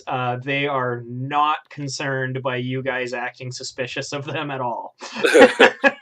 You guys are way more polite than they usually would get. I'm going to begin to keep an eye out for this fearful presence following us. Okay. The fact that it's following us, it has me kind of not concerned. It's become more interesting. Okay. I see. You guys do eventually get pulled into engineering. It's a vast complex with a huge double warp drive. Quickly, David sizes up the situation. The first warp drive is purely to get them to warp, and the second one kicks in as kind of like almost how old turbochargers would have worked in ancient Earth vehicles, and that it would get you to kind of warp 1. The second one would bring you up to whatever the top warp would be. Because it's just such a huge ship that it needs all of this power. But you immediately get the sense this isn't a very fast ship. Captain Mavipar, you mentioned that some of your people were taken. What is the remaining engineering? Who on your crew of engineering is remaining? This is Rumor. He is currently our acting chief engineer. Rumor is a tall and thin. You sense something almost rodent-like about him. And he looks, you get the impression from him immediately that he's very suspicious of you and wants to get you guys back off the ship as quickly as possible. That's fair. He goes, hello?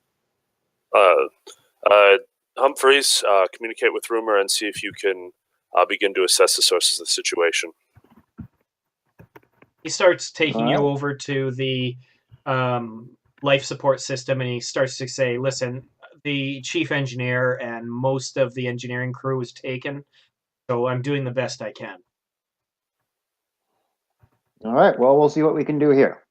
All right. So you open up kind of like a panel and start looking at things. You're going to have to make a task to diagnose the problem, Marcus. Okay. And while he's setting that up, as an empath, may I communicate telepathically with those whom I am extremely familiar? Would Athrossi be counted amongst that number? No. Okay. This would be family or intimate relations. Okay. So when we saw it in Star Trek Next Generation, we saw Troy being able to communicate with Riker because they were ex-lovers, and she was able to communicate with her mother. So in other words, Kirid and Athrossi need to get together, and this will be a really good security situation. You know, given how Athrossi is, that might not actually be a bad move. She might be into it. Okay, wait. In order to do this, it would make my ship safer? It's called setting the mood. Tell me more about security.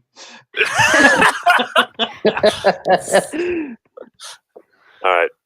I'm still like, and while this is going, I'm going to be just essentially. Can I still sense this scared presence? Yes. Okay. Marcus, why don't you make a roll? You're going to so you probably pull out your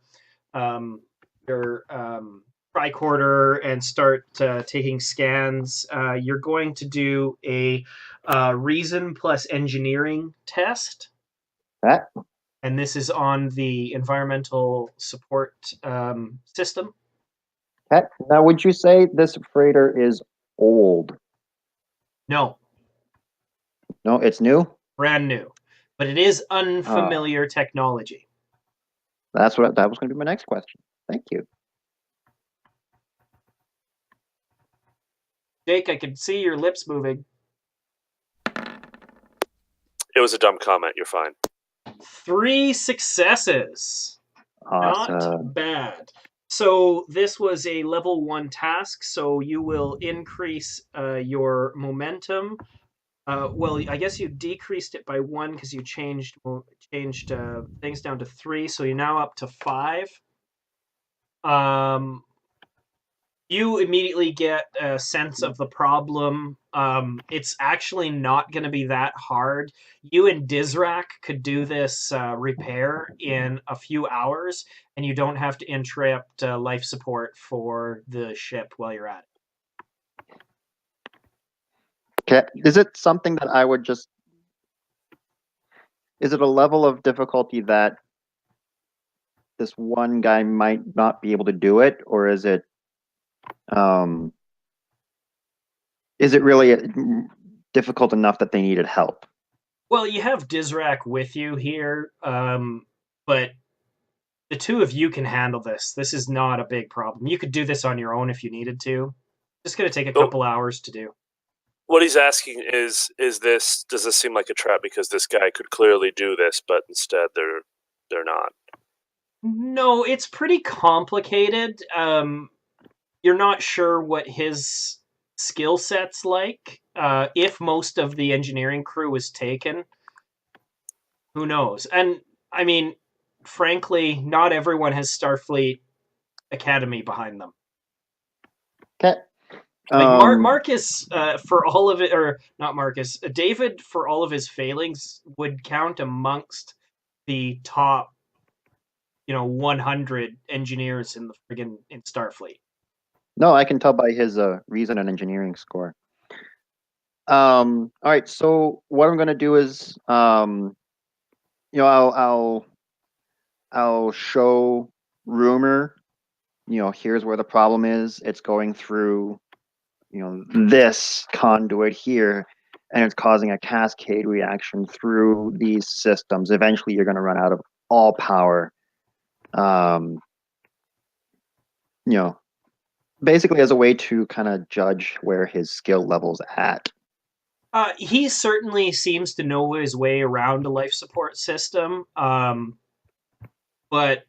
you can get the impression that he's kind of timid, and he's not your level of engineer. He's probably like the patches that you see so far, the fact that it didn't just collapse, and the fact that it's kind of limping along as it is probably due to the work he's done, but he might be able to fix it. He might not. You definitely do get the sense that like he's not an idiot. Like he knows his way around this. The risks of failing are kind of killing everyone on board the ship. There's 15,000 colonists on there. Yep. So having diagnosed the problem, I'll get up, report to Kirid. Dizrak and I should be able to do this ourselves. It'll take us a few hours tops. All right. Begin working on it. I'll report to the captain, and we'll get what he has to say about it. But get to work on it. Aye, sir. Something I just realized. So this scared, frightened presence. Yeah. Is it Lethean? It is. Then I can communicate with it telepathically. Really? Because empaths are allowed to communicate with, according to the rule book, you can sense the emotions of most living beings nearby and can communicate telepathically with other empaths and telepaths, as well as those with whom you're extremely assuming this Lethean has telepathic abilities. So why don't you roll a d20? Okay. And on a 1 or a 2, this person is an empath. Okay, so they're not all No. telepaths. Okay. But some of them are. All right, so this person is not an empath or telepath. Okay. Xandra is just, as things are going on, kind of walking around, taking note, making sure to notice anything suspicious, things like that. I want both Athrossi and Xandra to make a insight plus security test. You want to go first, Xandra? Sure. Insight, security. With 2 d20. And I have surveillance as a focus. Yep. Does that count? Yep. Okay. Ooh, 2 successes. That is not enough. Notice nothing out of the ordinary. Okay. Rossi, this is a 3, a challenge level 3. Right, so I have this diplomacy, espionage. That wouldn't really count, would it? Shipboard tactical. Shipboard tactical, is that what you said? Shipboard tactical systems. No.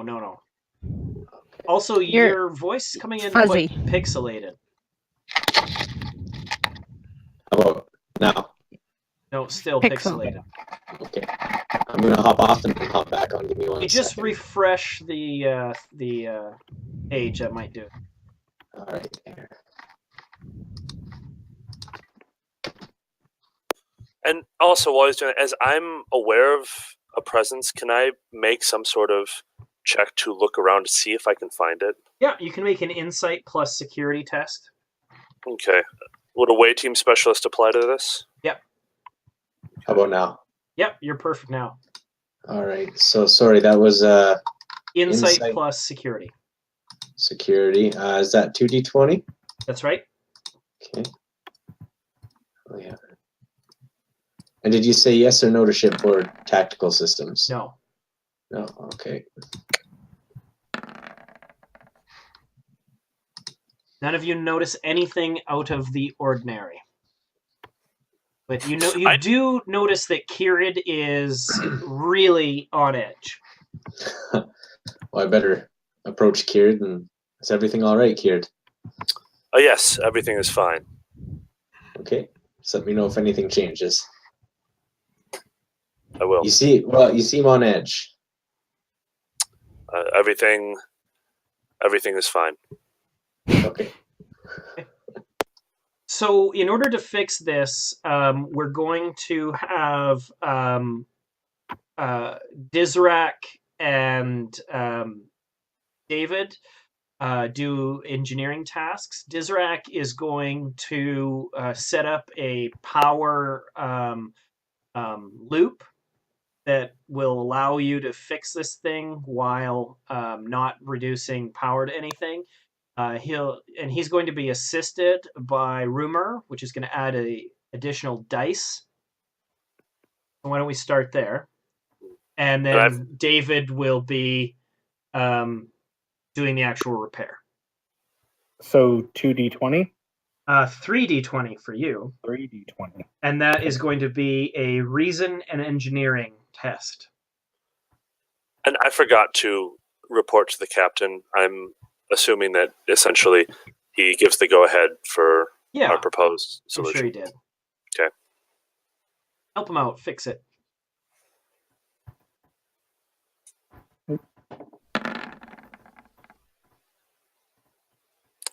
Oof. Oh, that was... Oh, dear. Huh. We said fix it, not break it more. Okay. So Dizrak is unable to set up the loop. These Letheans are creeping me out. I'm having a hard time working. Yeah, Puffing on Dizrak my- and Rumor basically go to David and what do you say? Well, if we can't get this power loop started, we can't make the fix. Let me see what you've done. Let me take a look. Okay, you do see what they were doing, and this system is not like anything you've seen before. It's very complex and convoluted. You do immediately get the sense that this entire ship is modular, which is adding to the complication. But you could probably do it.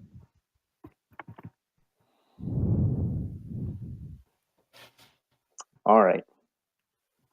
It's just gonna, if you have to do it yourself after they did it, just gonna add another hour. All right. Stretch us out. Or you could come up with a different way to loop it and set them to this task. All right. Let's figure out a different way to do this. Let's see if there's a easier way that we could make this power loop. Would having an additional additional engineering help you out, Marcus or Humphreys? Gotta be tripping over yourselves. Yeah, too many cooks in the kitchen, sir. Okay, just keep me informed. So, Dizrak and David, do you have an idea on how you could loop power into life support so it doesn't get interrupted? What if we cut down on the number of modules? So, close down power to more areas of the ship? Yeah. Yep. It makes things tighter, but it could make it easier, make things tighter for the people, but it would make things easier for us. Yeah, you can try that. Just have to tell them to move people out of those areas so they don't, die. What? What? I asked Dizrak if he's got any suggestions.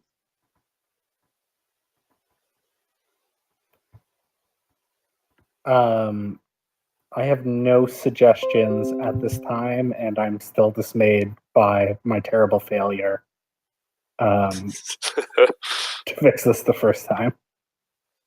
Well, you should try talking to Marcus. He might sympathize with you. Well done. I'm going to give you a point of momentum for that good burn. You burned yourself, and it was beautiful. Yeah, I did.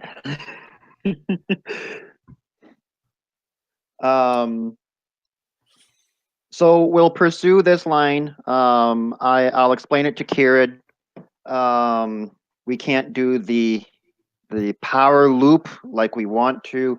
It's just things are too complicated. So this ship is actually a modular construction. So there's power going to so many modules. It's getting very hard for us to loop the power. So we're thinking if we shut down a few more modules, it'd make the loop a little bit more easier for us to do. We just need to get the people out of those modules. And you're sure there's no way we can do this without inconveniencing these people further? It would add another hour to this fix. I could do it, but it's going to add another hour. Captain, what say you? This is your ship. I'll do whatever you ask me to do. Technically, I asked him to give me an opinion, but all right, Humphreys, take the best course of action, or the course of action you consider best.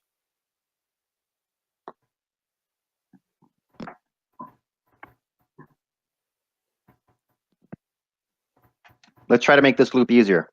We don't want to mess this up for these people. Or get in their way too much longer. I don't think this rumor guy wants us here. Is it just my connection, or is there a huge lag on?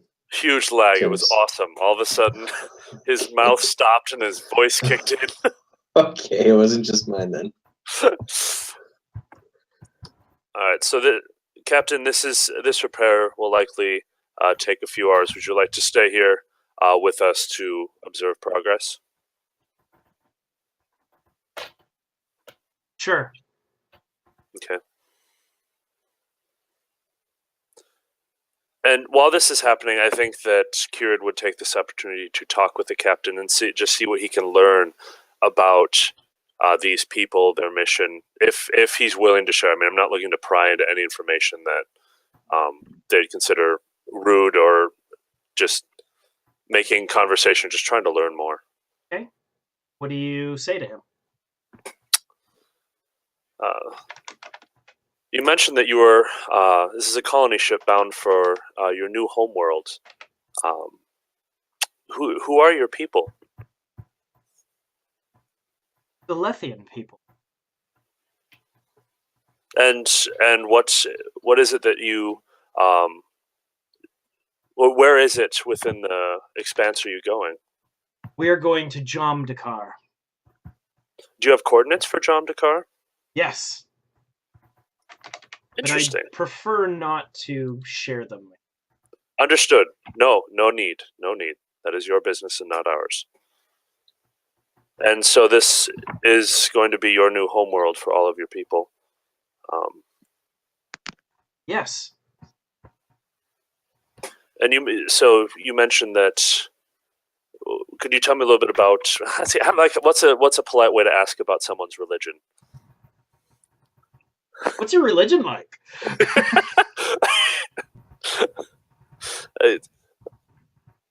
Tell me you're interested in converting. What do you I wish Bassa item was here. No, so do I. Lying So is not Snoopy. the best way to go. I'm interested in how well. Like every question I can think of is either rude or prying. I'm not really a people person personally, so playing one is difficult.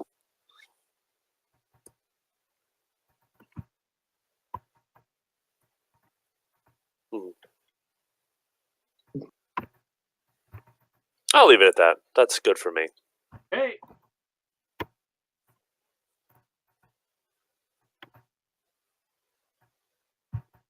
All right. He thinks that conversation was very strange and moves back to his spot where he's watching the work happen. Dizrak, you have an opportunity to fix this. They've moved the people out of those areas, and now you can do this. Now, I want to keep in mind that you get 3 dice. This is a level 1 task, but you can spend momentum if you need to. You have 6 momentum, which is the maximum you can get anyway. I feel that we should spend a point of momentum. I agree. So roll it up. It is a reason plus engineering Use task. Okay, so 3d20 Or D20 or d20. because of the point of momentum. Okay. Help from rumor. And that is 3 successes. So you do gain back Okay. 1 point of momentum up to your maximum of 6. And you have successfully bypassed the power supply, set up the power loop. Now it's up to Marcus to do the repair. The repair is a level 2 task. Marcus? I mean, David?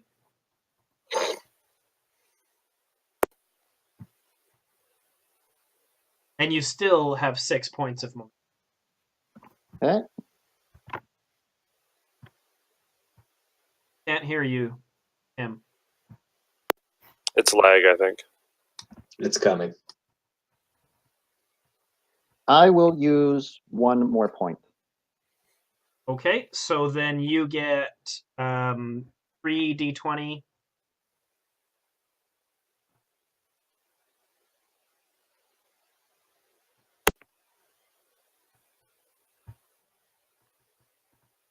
Okay. 4 successes. So you're back up to 6 momentum, and you have successfully fixed this. It took you about 2.5 hours.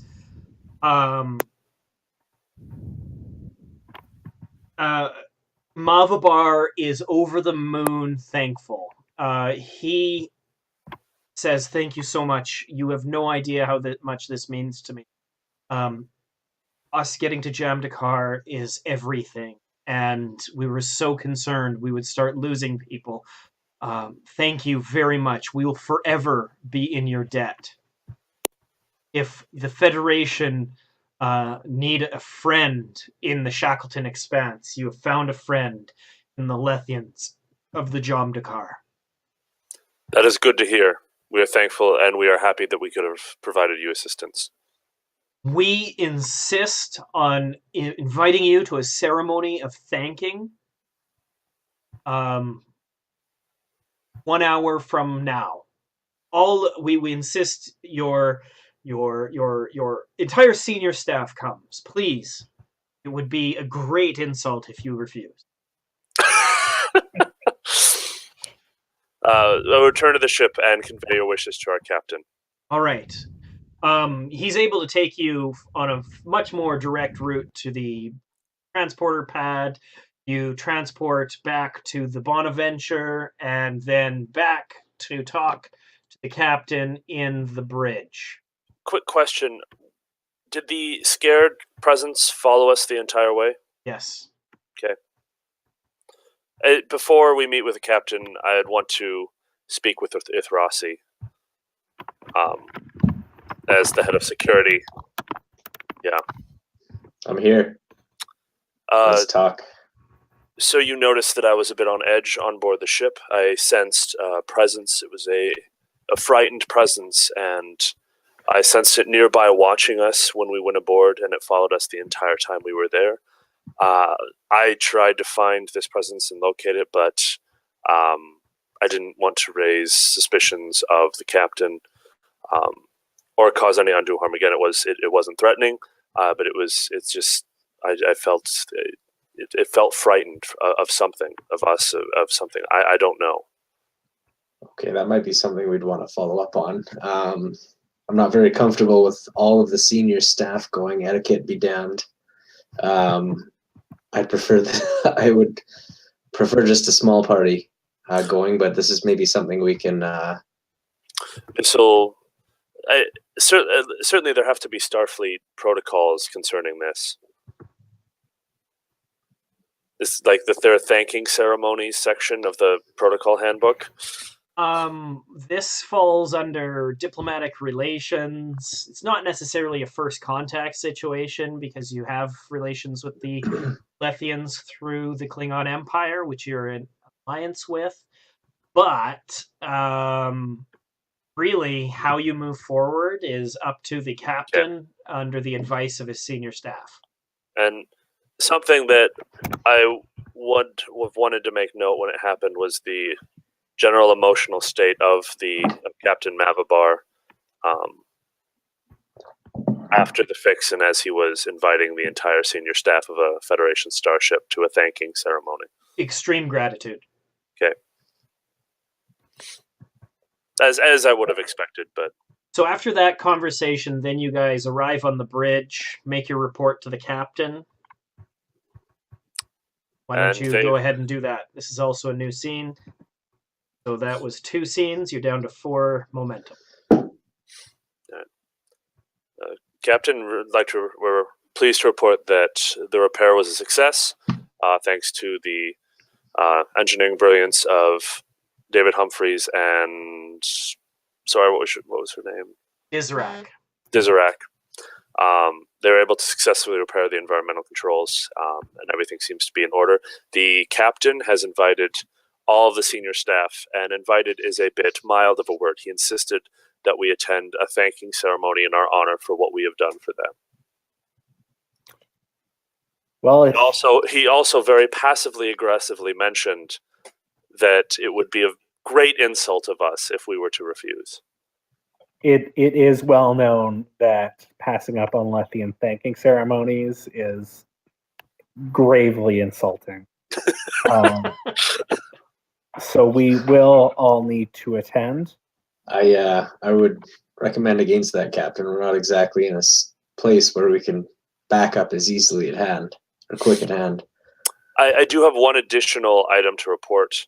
I felt a presence on board that followed us the entire time. This presence wasn't threatening by any means. It was scared. I don't know of what. I was unable to find this thing. It was I could sense that it was watching us. I felt like I wanted to help it. I see.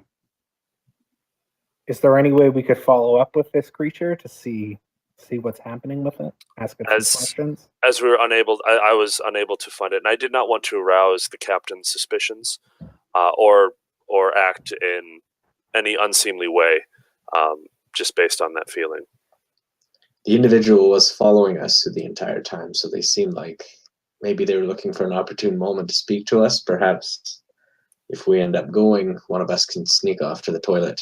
And I thought about doing that, but okay, they came over to repair our ship and asked to use the toilet. Do they even have the same toilets as we do? Like, sure, it's a hole that gets sucked out into space. I'm sure we can improvise. Are you comfortable with squatting? I mean, they replaced sand, like toilet paper. Yeah. Now, I felt like that would be a weird situation. What did you get the sense that this Lethean was frightened of? His peers, of us? I unfortunately, Captain, it's a feeling. I just felt its fear. Is it a squeaky toy in the back of your head? What's going on? Because I can Something feel it too. Like that. So I don't know of what it was afraid. The fact that it didn't speak to us could mean it was frightened of us, but the fact that it followed us to me suggests that it, in fact, wanted to speak to us, wanted to make contact, and didn't for some reason. Question. Well, Would Marcus have any familiarity with Letheans since he was raised by Klingons? Sure. Yeah, possibly. Would it be like a good reputation, or would he be a little suspicious? Why don't you make a insight plus security task? Okay.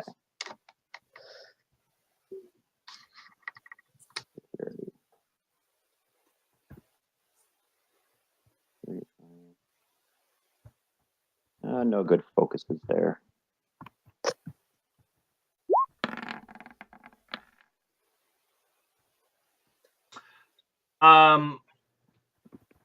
Letheans are considered completely dishonorable, and their operatives are used for their telepathic ability by the Empire.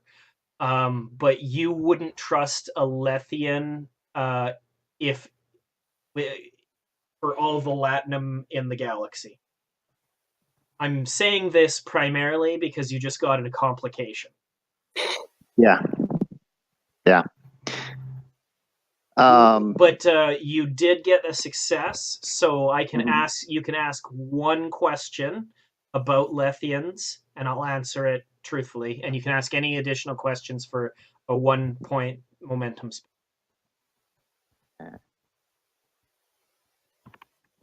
Can I make a suggestion? Go ahead.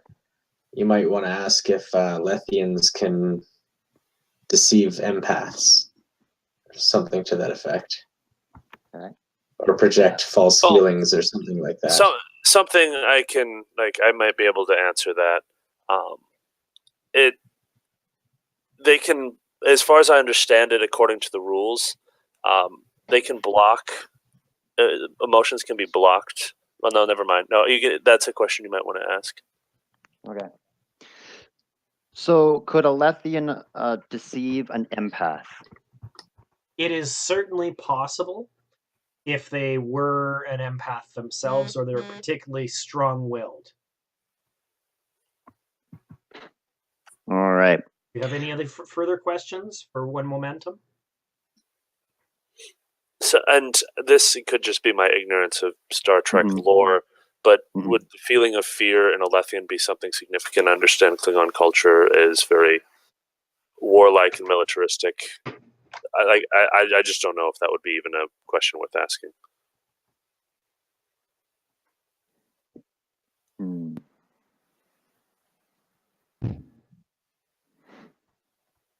No.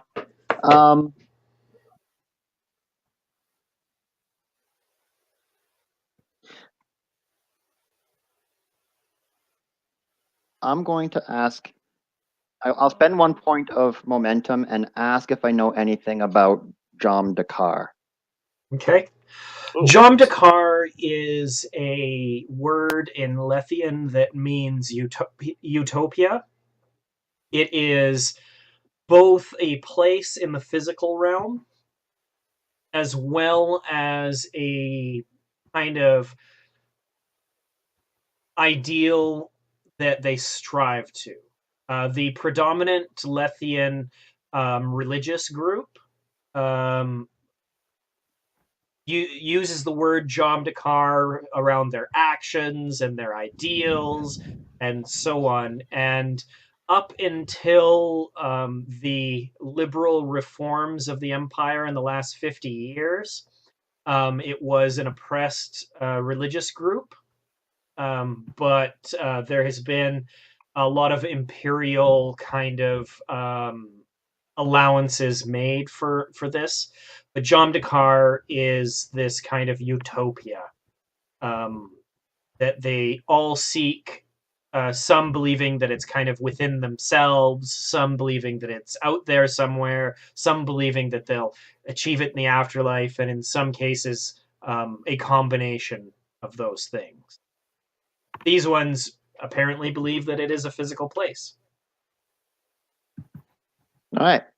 So I turn my seat to face the captain and the commander, and say, Captain, I recommend caution. I was raised among the Klingons. I know Letheans to be very dishonorable people. I do not trust them. Curate, let's talk through some options here. Okay. Using our sensors on board the Bonaventure now, would we be able to isolate that particular Lethean life sign? No, I have no way of knowing which life sign that would be from. It's Okay. I get a feeling when they're nearby. It's not something that can be translated like that. Okay. Well, it would be a grave insult to refuse. I think we need to oil the captain. He's squeaking. It would be a grave insult to refuse a Lethean thanking ceremony. We would never hear the end of it. Our reputation in the sector would suffer. I'm pretty sure we'd all get demoted. I believe that having friends in the sector is important. And something that has just occurred to me, they're planning on going into the Expanse, and this original scans showed that the ship was lightly shielded. Is that correct? Yeah. Are the shields capable of withstanding the radiation? The polaron radiation that you guys had? Yeah, they would be fine, but they'll probably, on the safe side, this is the type of ship that would go around. Okay, all right. So, while we'll all be attending this, the instruction was for all senior staff to attend. The invitation was to all of the senior staff. That seems unwise. So I'd like most of the senior staff to go, and for one of us to stay behind to command the Bonaventure and to maintain a transporter lock on us. So, Captain, who is going to remain in command while you attend the ceremony?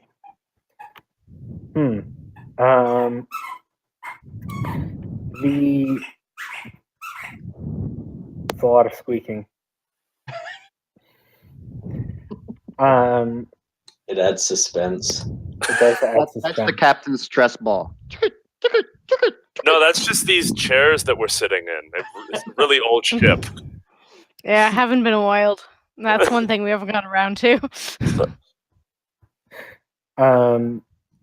Ithrasi, perhaps you should stay behind, and we will take Xandra in your place. Hey, Captain, if I may, Ithrasi was on board the original away team. They may perceive that as an insult, being as he's clearly a member of the command staff, and they know of her existence. We don't have plausible deniability. That's true. Do we trust Mr. Barton yet? It's down to Bassa and Marcus are the only two that they don't know exist. Let's leave. Perhaps Dr. Bassa and Marcus could both stay behind, and we can take more junior members of the staff in their place. Okay. David Humphreys should be in attendance. I'm guessing Dizrak should be in attendance as well, even though she's not part of the command staff, correct? No. But as somebody who actually was directly involved with the repair, Sure. I'm guessing her presence or his presence would be highly appreciated. So with Marcus and Dr. Bassa staying behind, that would leave Marcus in command of the Bonaventure. Because the medical staff are not typically in the command structure.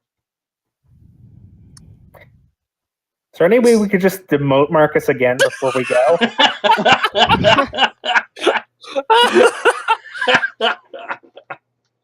Thanks, you jerk.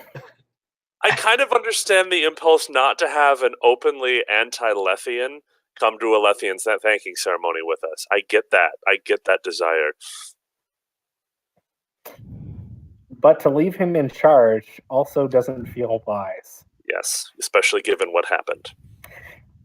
So given that there was recently an incident with Marcus and that he was reprimanded, can we just add Dr. Bassett to the command structure temporarily?